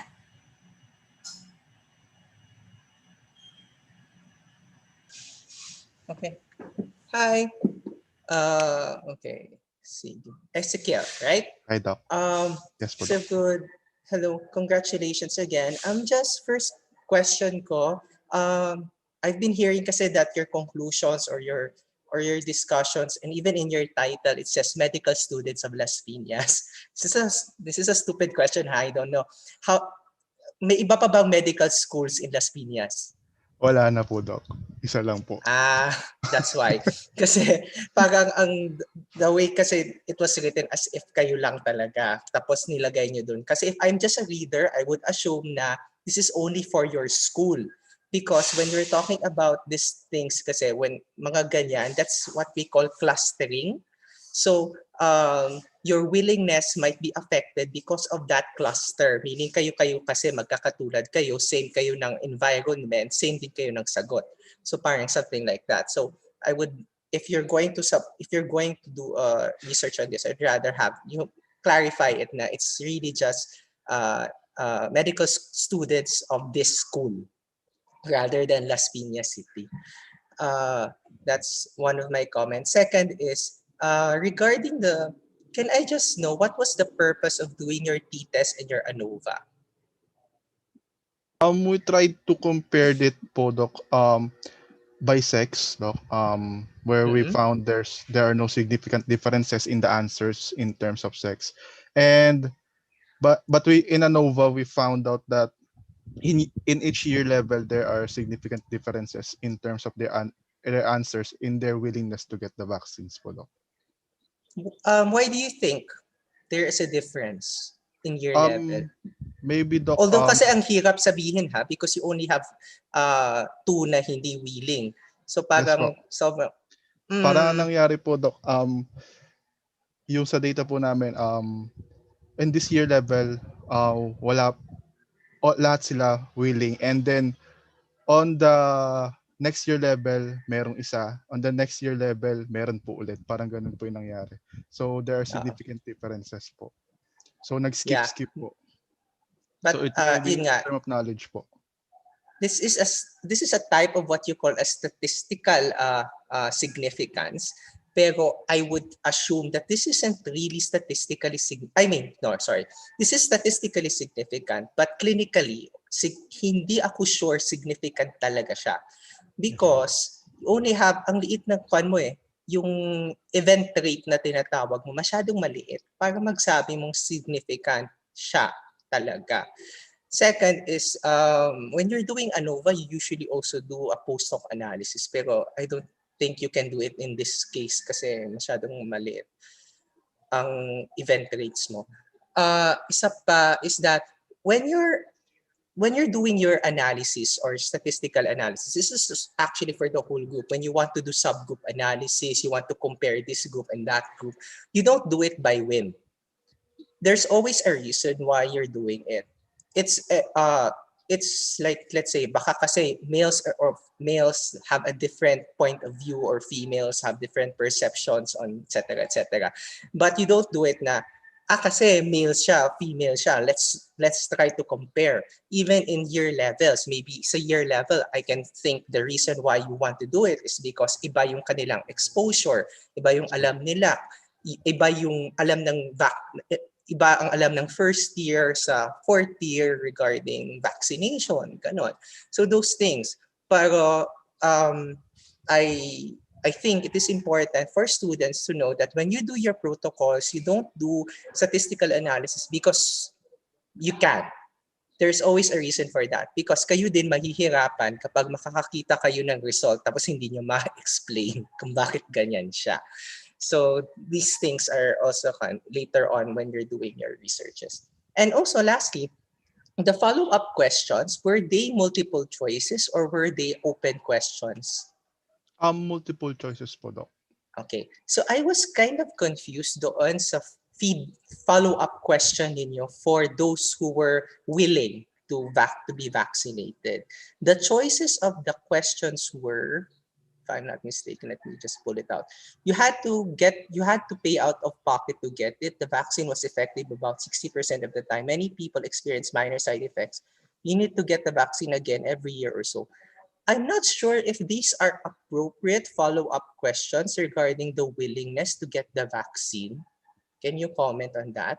Why did you choose those questions? Were they validated questions? Yes po, Doc. It was validated in the US po, Doc, by the Pew Research Society po. And So that is their follow-up questions. If you yes po, have Doc. okay. Kasi parang hindi ko sure kung appropriate eh. Kasi kung babasahin ko siya, parang ang questions niya is more directed towards those who don't want to get vaccinated. Pero, I don't know. You just tignan nyo lang ulit. Yun lang naman. And I do agree with Sir, it is more of a willingness study rather than a hesitancy study. Yeah. Sige. Thank you. Thank you, Doc. Pwede mag-add din. I'll go ahead, Dr. Macarian. Sorry nabother lang ako dun sa how you wrote your results. Please do not put you reject the null hypothesis in the results. Next time, gawin nyo na lang straightforward. You noted there was vaccine hesitancy. Hindi na, wag nyo na ilagay na reject the null hypothesis. Kasi babalikan pa namin eh. Sorry, pet peeve ko talaga siya. Sorry Ako din. I had to comment because you don't need to place the tables of statistical analysis. You have to, kailangan kayo, naiintindihan nyo siya. Hindi pwede na ilalagay nyo siya tapos yung reader yung magde-decide kung ano yung null hypothesis, kailangan you have to interpret it already. Kayo pa lang, kayo na-interpret nyo na siya. Yun lang. Thank you. Tapos yung standard lang yung reject accept null. Tapos yung discussion, in-enumerate nyo lang kasi yung results nyo. Lagyan nyo lang ng konting, is this consistent with previous studies? Para lang mas naging meaningful yung results. Sayang kasi yung ANOVA nyo and t-test, tapos walang follow-up na ano yung significance ng t-test sa anong ANOVA. Siguro a few more sentences elaborating ano yung mga possible reasons sa results, merong ganitong researches backing that result, or this is consistent with a certain study, and so on and so forth. That's all. Thank you po. Okay, thank you for our judges and the fourth group. Let us now have our final group to present orally. The fifth group,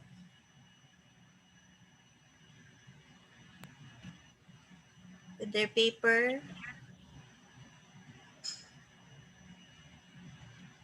Barriers Affecting Compliance to the Expanded Program on Immunization During the COVID-19 Pandemic. Good day. We are a group of researchers from the second year of Janelta Foundation School of Medicine, and I, Patrick Aguilar, have the pleasure of presenting to you our study on the barriers affecting compliance to the expanded program on immunization during the COVID-19 pandemic in Barangay Molino Dos, Bacoor, Cavite. Our group includes me, Casa, Celajes, Dandan, De Luna, Montuya, under the guidance of Dr. Elray Navarro. The expanded program on immunization was established in order to ensure access to routinely recommended childhood vaccines. Now, because of the imposition of one of the longest community quarantines in the world, last March of 2020 due to the COVID-19 pandemic, vaccination programs are at risk of being discontinued, and even if offered, many people decline to utilize the service due to reluctance to leave homes, financial and transportation problems, and fear of being infected. Thus, the identification of these barriers can be used as a basis to aid in the vaccination of children and families, as well as the local government units and rural health units who hold authority in these affected areas. The objective, therefore, is to determine the barriers affecting compliance to the expanded program on immunization during the COVID-19 pandemic in Barangay Molino Dos. A descriptive correlational research design was used in this study to identify the parents' perceived barriers and level of adherence to the EPI. An adapted questionnaire was used after being pilot tested to gather data from 258 random respondents. Using frequencies and percentages, the results showed that most of the respondents did not view the safety and operations of the health center, the lack of health teachings, and social factors as barriers, but did fear bringing their children to the health center for fear of COVID-19 infection. They also adhere to the EPI based on acceptability and knowledge and awareness aspects. With this research done, we have reached the conclusion that many respondents adhere to the EPI and had few barriers to hinder compliance. But one of the highest responses is the fear of bringing children outside. Based on this and the other results, the health center in its barangay must address these barriers in their formulation of measures and strategies for EPI compliance. Also, a more extensive dissemination of information among the residents of the barangay using social media regarding immunization schedules and the safety measures for children to be vaccinated. Thank you for listening to our presentation. We hope you learned something from our research. Stay safe and have a good day. Okay, thank you. Let us have our first question from Dr. Macallan.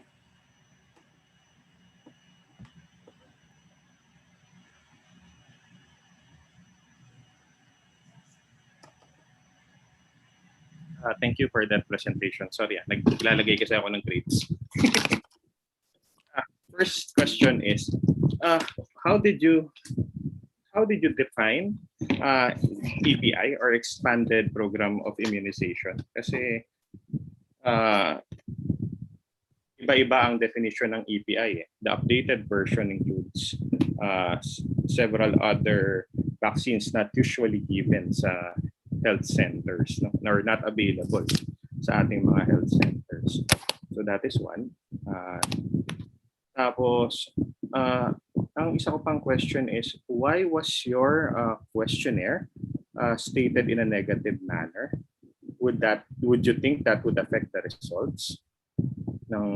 Kasi yung questionnaire nyo parang negative, and then basta weird lang yung pagkaka-formulate ng questions nyo. Kasi dapat statement and then you choose it positive or negative. Kasi sa inyo, negative na yung question. So parang would it have an effect sa results nyo later on? Tapos, yun lang naman ang questions ko. Good morning po, doctors. Thank you po for that question. For the EPI po, we chose the vaccines given under 6 months of age. From BCG and Hepa B up to DPT po. But they weren't really relevant in the study since we did not focus on the specific vaccines themselves po. So that was our definition for EPI.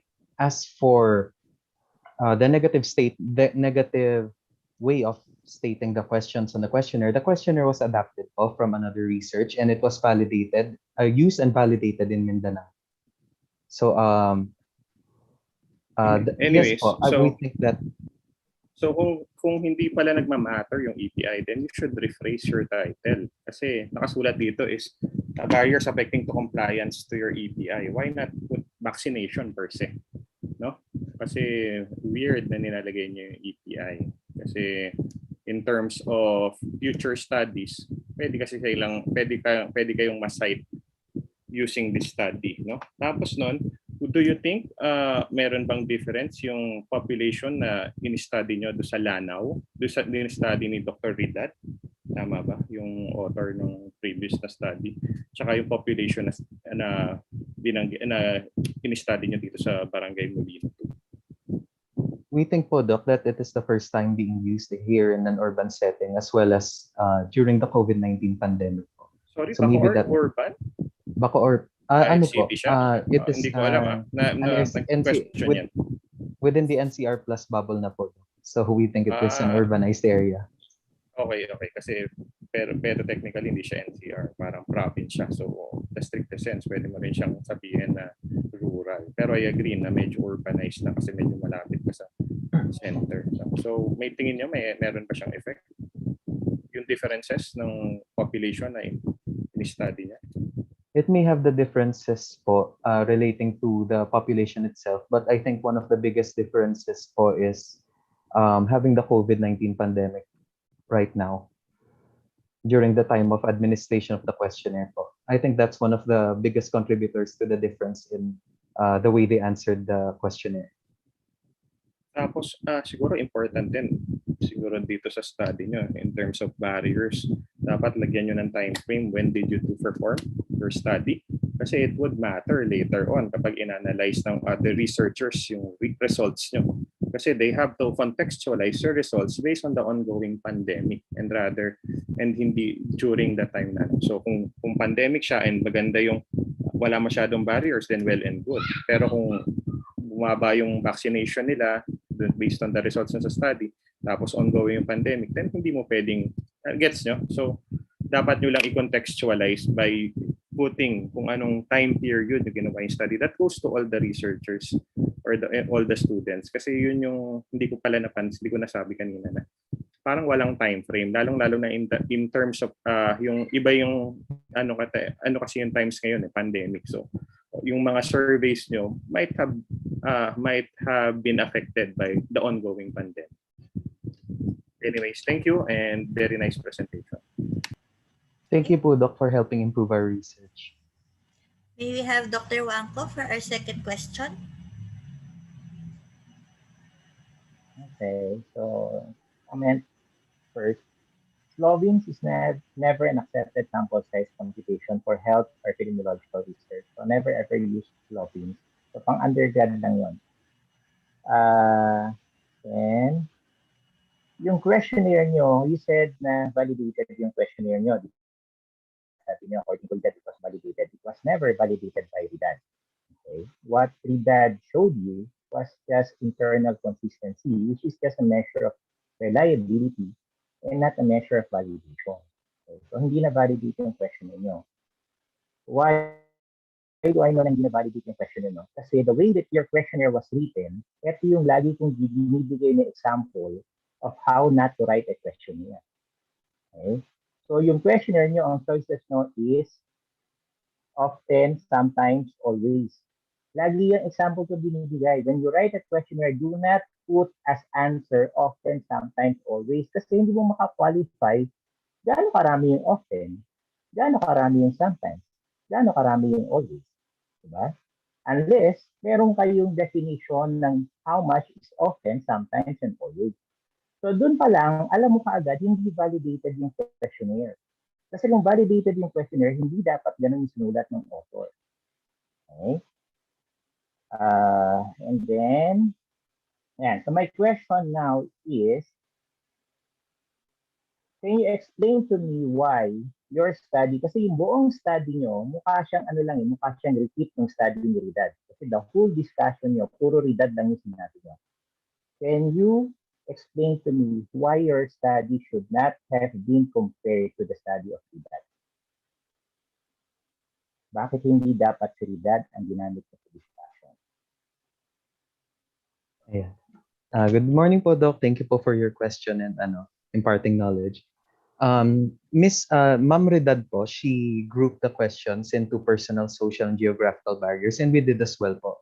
Pero what we did is we enumerated the specific questions, and we also... Okay. Wait. Ang question ko is, can you explain to me why in your discussion, you should not have compared your results to the results of RIDAD? Hindi dapat kasi po, it was done in a different place po, and it was done in pre-pandemic times. Lahat and naman also ng mga in a different... research ginagawa sa iba't ibang place, porque ginawa sa ibang place, hindi na siya pwedeng gawing comparison. What's so specific about the place? Bakit hindi niya siya pwedeng compare? Kasi po, Doc, what we did is, instead of grouping it into the variables po, we chose to have a comprehensive and more specific study of this area instead of po. Kasi po si Ma'am Redad, ang ginawa niya po, parang ginroup niya na po sa barriers. Tapos po sinabi niya kung alin po doon sa mga barriers na yun yung pinaka-prominent doon sa lugar nila. Kami po, inisa-isa po namin lahat ng questions doon sa loob ng barriers para po matugunan po natin yung pinaka-concern ng mga residente.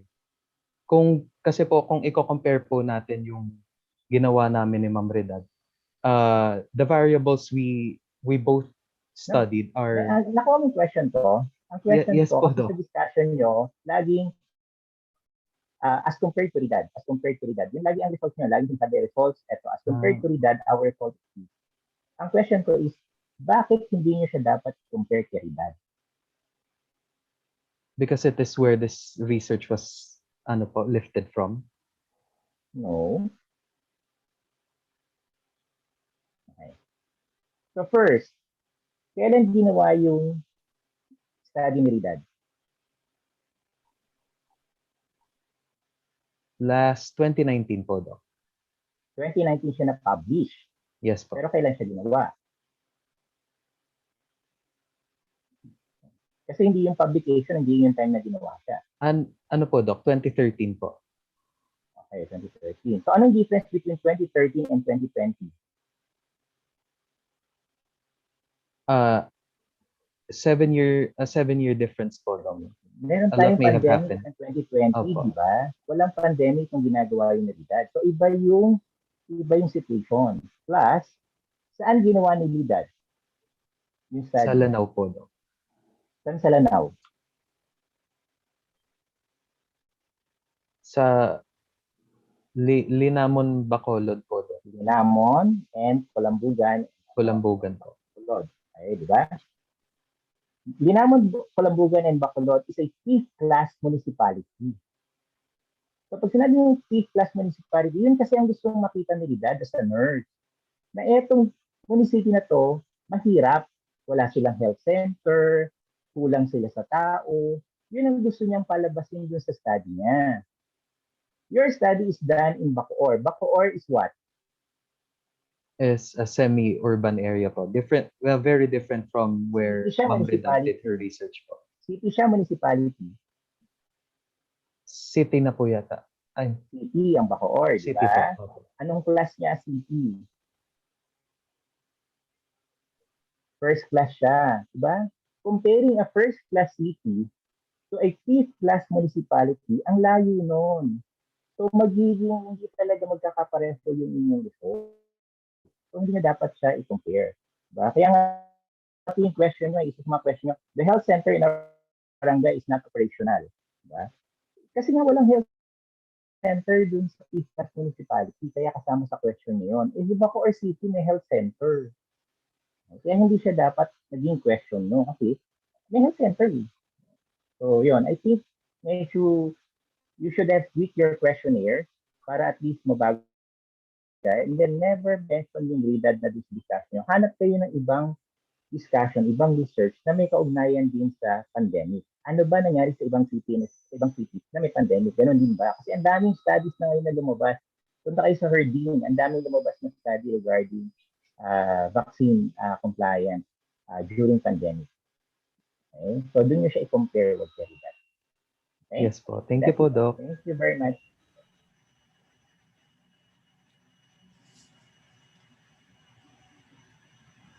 Dr. Kabaluna, do you have any further comments? Yes, I have. Okay, comment ko lang, doon sa pagsulat ninyo, yung regarding doon sa results, you can actually make it more cohesive kasi right now nakikita ko parang inisa-isa nyo lahat ng mga factors, lahat ng mga barriers. Pwede naman ninyo pagsama-samahin or summarize man lang yun kasi ang hirap niyang tignan na parang ang haba-haba niya. Yun yung isa kong comment. Second is, although yun nga, since hindi pala siya validated, thank you, sir. I was wanting to ask if it's also linguistically validated. Kasi technically, you said na you ask someone to translate it into Tagalog. I think you did that. Pero kasi sometimes kasi when you ask a Filipino translator talaga to do that or a very sobrang lalim ng Tagalog kung minsan hindi nila naiintindihan. And the point of doing a linguistic validation, ganito siya. So you ask someone to have it valid, you ask someone to translate, right? Then you have to translate it back kung magkatulad ba yan. Then you have to test it first kung naiintindihan ba yun ng readers ninyo. So that's linguistic validation. Kasi kung minsan nalolost in translation talaga yung mga questionnaires. So it's important that this step is taken. Kasi baka naman hindi nila naiintindihan yung questionnaire. Kahit sabihin mo pang validated siya. So yun yung problema doon sa mga ganyan. And ayun, yun lang. Thank you. Thank you po, Doc. Let me inform you lang po, Doc, na the research was translated and reverse translated din po. And we conducted a pilot study of the research before it was given to the barangay po. Very good. So you just included na rin sa study, sa methodology ninyo. Yes po, Thank Doc. you. Thank you po sa pag-point out. Okay. So we have had our 5 oral research presentations. Our judges will now go into their breakout room with our research committee.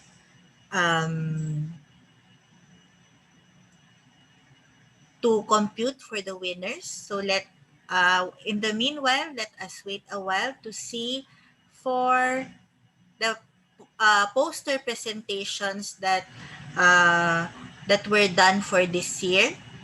Okay. Let us also acknowledge our faculty that took the time out to hear our students' research presentation. Primarily our beloved Dean, Emelita Gatmaytan. Are you here, ma'am?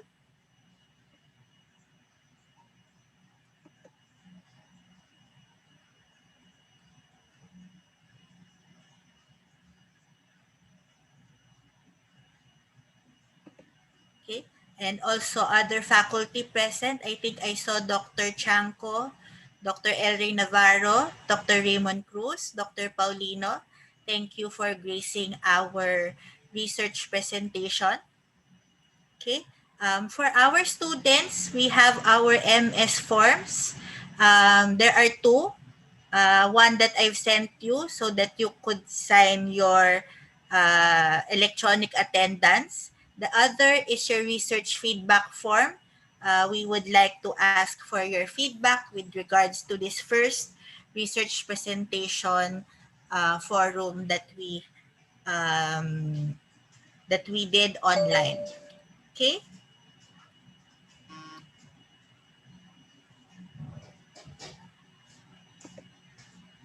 So, any comment, final words from our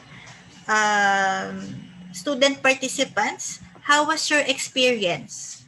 May I hear from a few of you?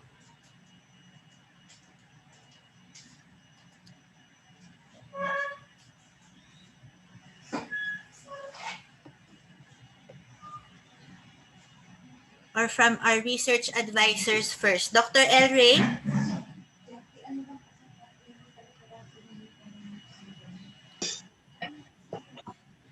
Hello, good morning, everyone. Um, Thank you for this opportunity, and I would also like to acknowledge also our students that despite of the challenges of this online learning, they were able to put up a very good papers, and the interest in this process and the enthusiasm was quite evident, and it seems that the research was not just a mere compliance as in our requirements, but again they were able now to appreciate the process of not just doing a research but being relevant and being practical in our practice and in their practice in the future. So keep it up, everyone, and we just hope that you still continue to apply what you have learned in our discussion and in classrooms. Thank you. Any response from our students? Bagong-bagong pa Doc El Rey ang picture mo Yes, sorry, hindi ko napalitan. Any response from our students about this research endeavor?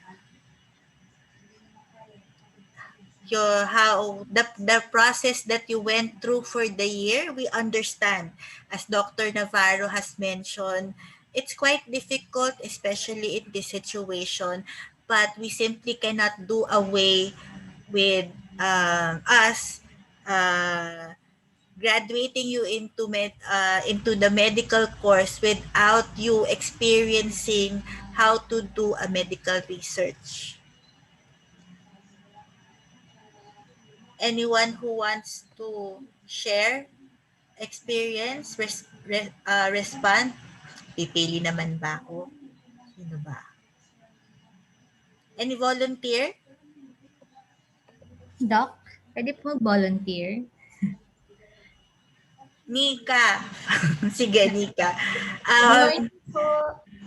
Gusto ko lang po mag-thank you for inviting us. We learn a lot on how to do research next year. And congrats po dun sa mga students and presenter po. Thank you. Are you overwhelmed with what you are about to do next year? So Nika is our first year, and we also invited our first year students so that they would have an idea what they would confront next school year. So we appreciate that although it was optional on your part, that you took the time out to attend this research presentation. Diba? Nauna pang mag-comment si first year. Any second year from the presenters? Or any second year student? Nag-iisip na si Nika ng research topic. But thinking of a research topic, you could not do it early enough. So keep your eyes and ears and your thoughts open.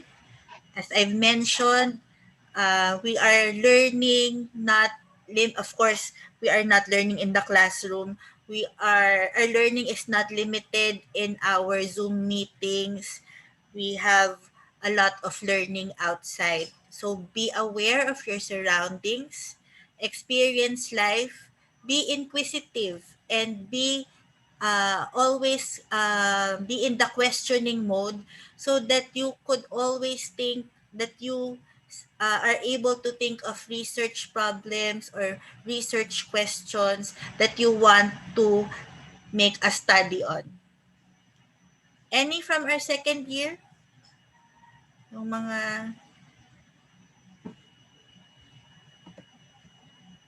Hello, Doc. Sige, Riggs. Go ahead. Sa ano ko naman po, Doc, while attending po, nakita ko po with the corrections po na given by the judges kung ano po yung mga pwede naming i-improve in our future researches po. And I think that's a very big part in our future endeavors po sa mga paggawa po namin ng research ganun. And buti po na-invite kami dito sa event po na ito, and we learned a lot po. Okay. While making your research, difficulties, of course, with the pandemic, we have a lot of difficulties. But were you able to adjust?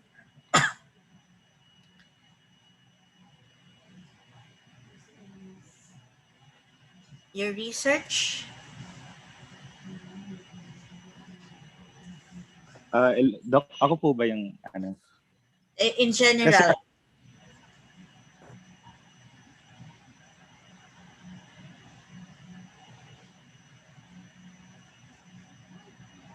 Anyone?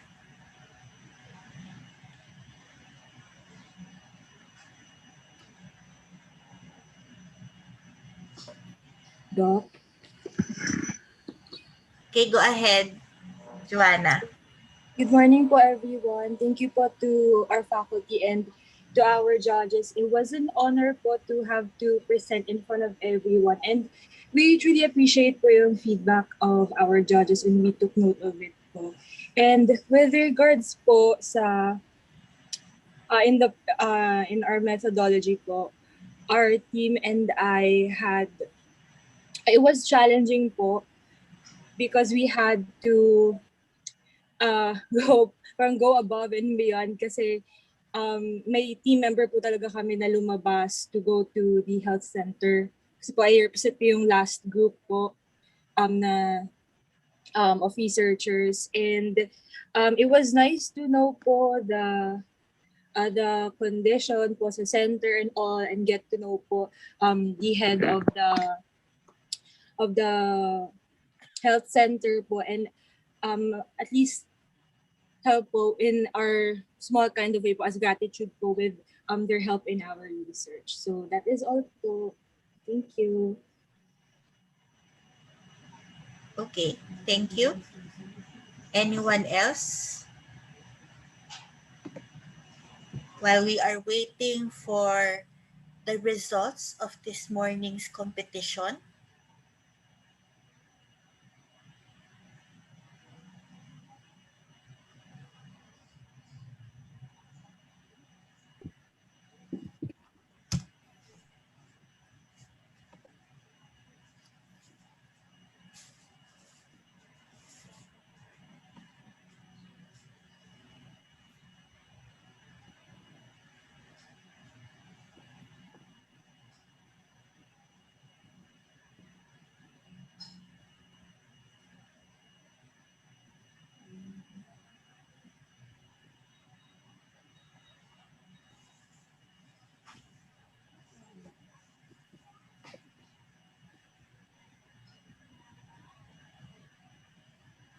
okay? So while we are waiting, let us ask our judges to comment on the poster presentations. So I think there will also be winners for the poster presentations. So may we ask the judges for comments? May we have Dr. Macalyan first? Sorry. Thank you for those posters. Siguro pare-pareho kami ng comments ng mga ibang judges. Yung poster for research content for research usually para siyang ano, hindi yung novel yung ilalagay niyo. Para siya dapat headline or front page ng isang newspaper. So ideally, yung dapat eye-catching. Tapos only the important details yung ilalagay niyo. Hindi niyo ilalagay doon yung buong methodology. Tapos para kasing cut and paste yung ginawa nila. Ginawa nyo. So next time when you do a poster presentation or yung posters mismo, usually you just get the most important aspects of your research. Tapos sabihin mo lang kung methodology, randomized sampling, or randomized control trials, and so on and so forth. So, tapos discussion, ano yung mga results, key points lang. Hindi mo kailangan isulat lahat ng results. Tapos yung discussion, the same. Kung ano yung conclusion. Dr. Wangko? Thank you, Dr. Macalyan. So, almost the same din kay Doc Chetro. When you create a poster for presentation, kailangan yung isipin lagi pag nakita ko ba yung poster 20 feet away, may engganyo ba ako na puntahan siya at basahin siya, tingnan siya. So that's how you should create yung poster for poster presentations. Kasi ganun din usually ginadjust yung posters for poster presentation. Paano siya nakaka-attract ng attention ng readers. Kasi kahit gaano kaganda yung research mo, pag ang dami ng posters na nandyan for poster presentations, hindi naman isa-isang pupuntahan yung mga tao para basahin yung poster mo. Siyempre, ang unang nilang pupuntahan ng mga tao sa paligid, yung nakaka-attract ng attention nila. So make sure na nakaka-attract ng attention yung poster nyo. Hindi yung basta lang, puro narrative lang, napupunin niya siya ng narrative. Wala magbabasa noon kasi nakakatamad basahin yung puro narrative. Tapos may isang poster na nagsubmit na ang liit-liit niya talaga. So hirap na hirap akong basahin siya. So I think hindi PDF yung ginamit niya, parang picture yata yung ginamit niya kaya hindi ko rin siya ma-enlarge. So ang hirap niyang basahin. So make sure na pag magsasubmit kayo for competition, yung mababasa ng judge. Kasi magiging factor yun against you pag hindi siya nabasa ng judge. So yun lang. Pero congrats sa lahat. Thank you, Dr. Wangko. Dr. Kabaluna? Yun nga, obvious yung iba na copy-paste kasi yung iba naka-kwanta, yung methodology naka-future tense pa. So kahit man lang yun hindi na-edit. So yun, be careful lang talaga about those things. And yes, it is very important that if you have to make a poster, you have to make it as much as possible readable, tapos i-laymanize nyo na rin siya in a way. Kasi parang kasi ang sayang naman yung research ninyo kapag wala naman nakaka-intindi or walang makaka-appreciate sa ginawa ninyo. So, bigyan nyo ng konting effort lang din yung mga ganyan. Kasi, yun. Although nakakatamad siya, I understand. Kasi kung minsan nakakapagod, bakit ko pa ito uulitin? I-summarize ko pa siya, etc. Pero, if you want your research to be understandable and more people can actually appreciate what you have done, you should try to make it as concise and as readable. Kung ano lang yung gusto ninyong malaman ng audience niyo regarding your research. Yun lang. Thank you. Okay, thank you for the comments of our judges with regards to the poster presentation. Okay, so these are the poster presentations for this year.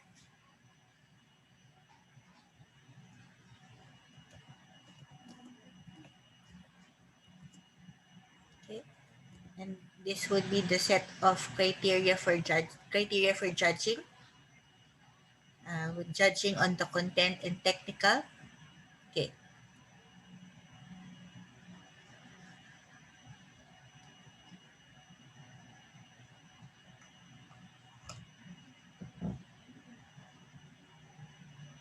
So the first is a meta-analysis on the association between ADHD and nicotine dependence and its effect on shoulders on smoking cessation. Ayan, sa liit nga, hindi ko mabasa. Program on immunization during the COVID-19 pandemic in Barangay Molino 2, City of Bacoor, Cavite. A prevalence and management of computer vision syndrome among Janelta Foundation School of Medicine students, cross-sectional study.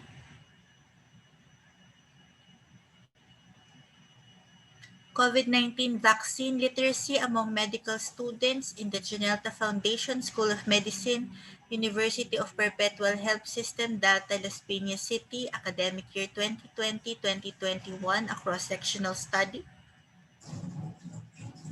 Learning barriers and coping mechanisms of medical students in Janelta Foundation School of Medicine from the advent of COVID-19. Hesitancy of Filipino medical students of Las Piñas City on COVID-19 vaccines 2020 to 2021. The impact of learning mode on the independent study patterns of second-year medical students of University of Perpetual Health System, Delta Janelta Foundation.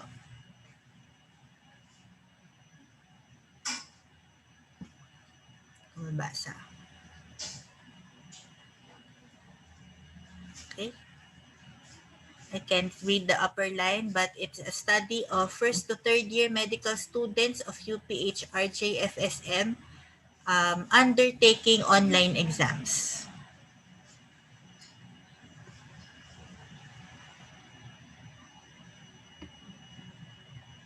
Perceptions of medical students and medical professors towards online class during COVID-19 pandemic. Okay, so each poster presenter, each group would receive certificates of participation. So, which will be emailed to you by the research committee, but this would be the certificate of our judges. This would be certificate of recognition is awarded to Dr. Jose Rolilo Wangco, guest judge during the University of Perpetual Health Rizal Janelta Foundation School of Medicine, Research Competition 2021, given this 22nd day of May 2021 via Zoom. Signed by Dr. Natasha Ann Esteban, IPAC, our research coordinator, and signed by our Dean, Emelita M. Gatmaytan. Thank you, Dr. Wangco, for being one of our judges for this year's research competition. Thank you po for the invite. Sa my honor para matulungan ulit ang mga students ng course. Thank you, Yan ako sir. galing.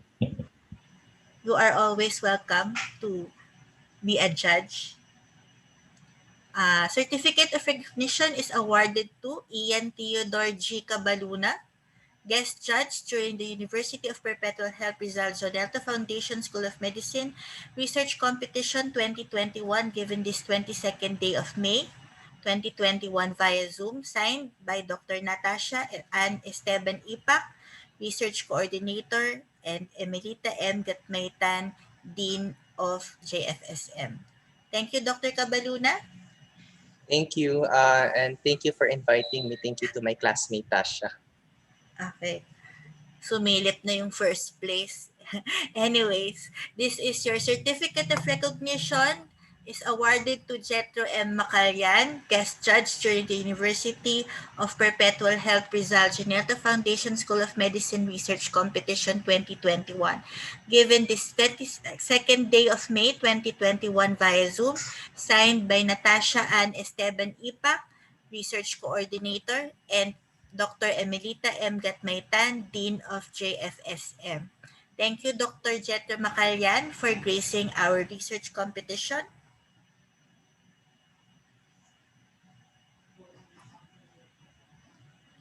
Okay, so for our much awaited announcement of winners, so let us hear for the winners for our poster presentation.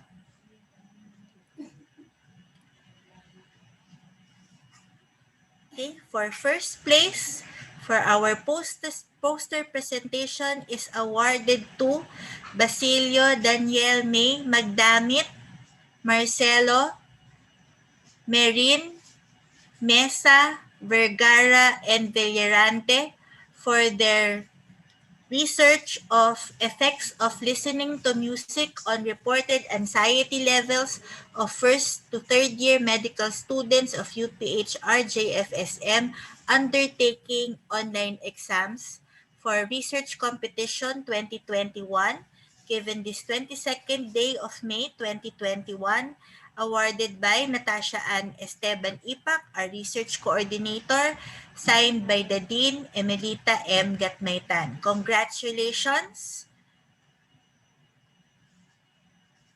to our first place winners. Okay. And for our oral presentation, third place goes to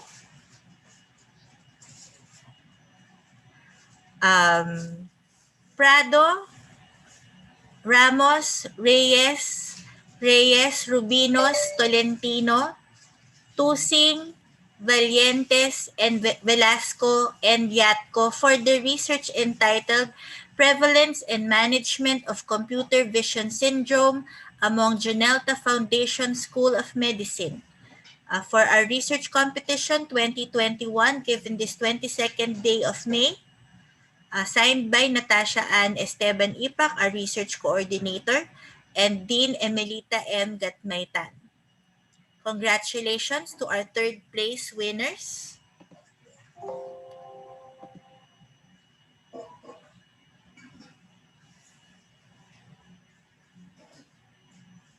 Okay, our second place goes to Aguilar, Casa, Celajes, Dandan, De Luna, Montuya for the research barriers affecting compliance to the expanded program on immunization during the COVID-19 pandemic in Barangay Molino 2, City of Bacoor, Cavite. For research competition 2021, this 22nd day of May, signed by Natasha Ann Esteban Ipak, our research coordinator, and Dean Emelita M. Gatmaytan. Congratulations to our second place winners. Thank you po, Doc and judges. All right. And for our first place, for our oral presentation, goes to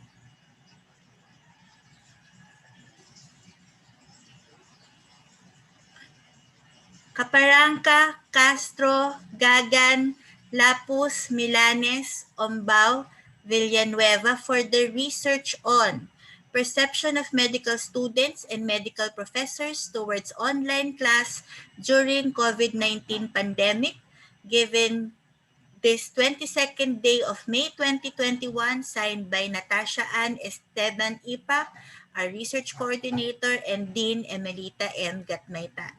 Thank you, everyone, for participating in our research contest. Let us have our closing remarks. First,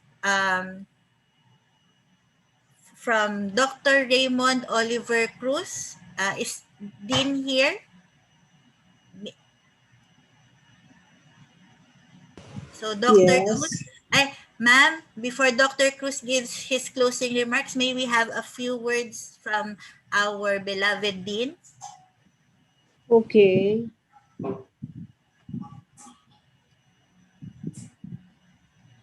To all the judges, Drs. Juanco, Kabaluna, and Macalian, to all the faculty staff who are here present and members of the faculty staff of microbiology, parasitology, preventive medicine, and community health, sino pa?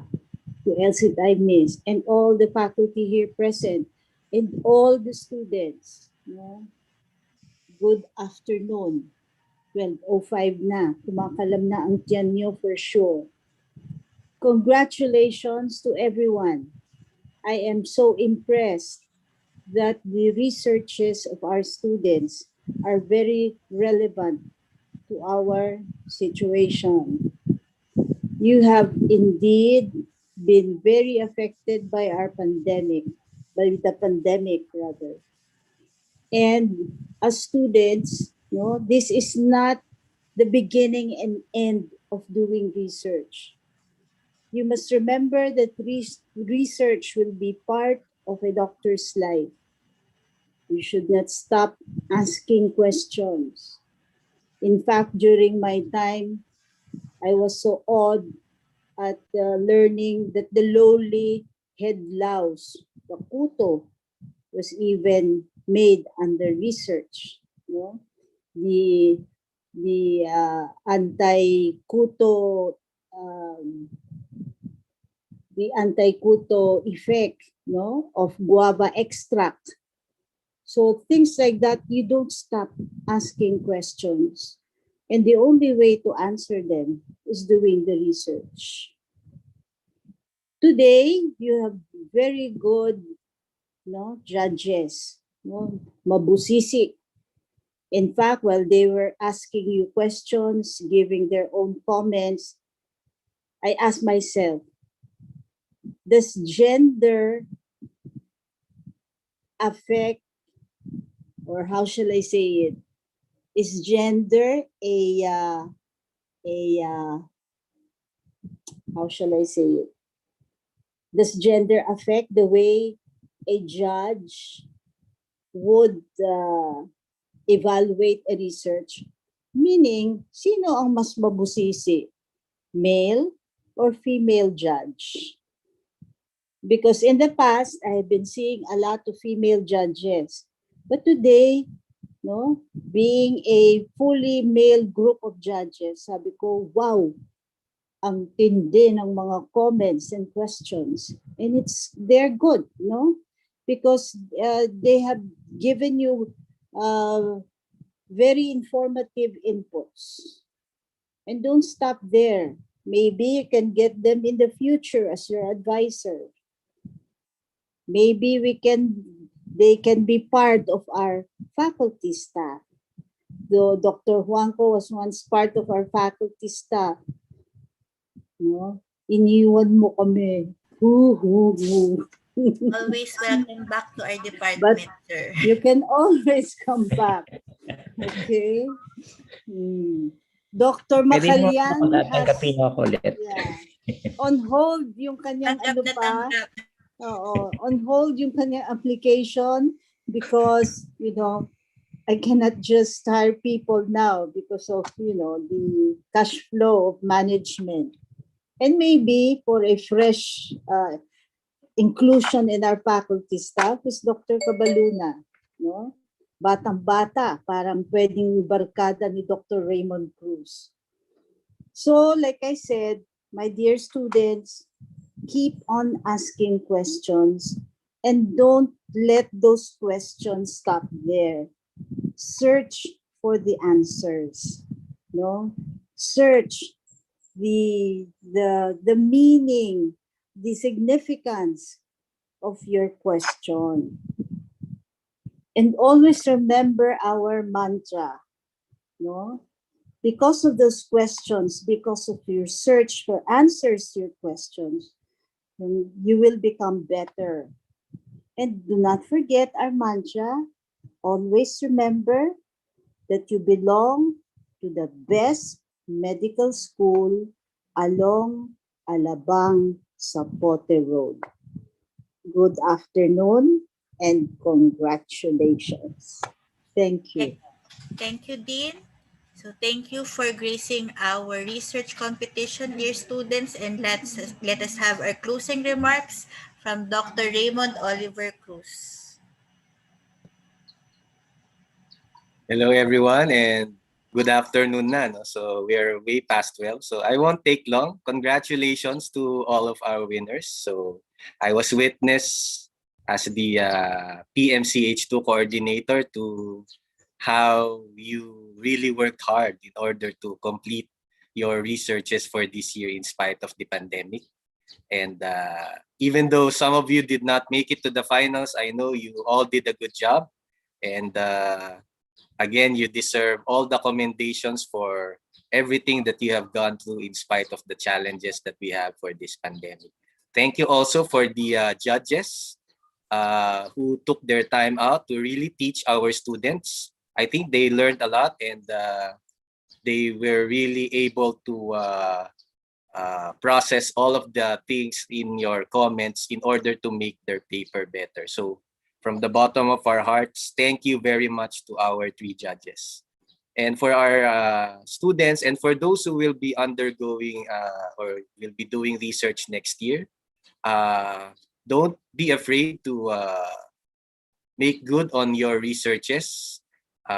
It is said that the highest form of learning is by creating new knowledge, and that new knowledge will serve you in good stead in your career, in your future as a physician, and it will also make you a better overall, a so-called five-star physician, not just a healer, not just a teacher, but also a very good researcher. So with that, thank you very much. Congratulations also to Dr. Ipak for coordinating this activity as the head of the research for JFSM, and to Dr. Andres, thank you also very much for being the host for this morning's proceedings.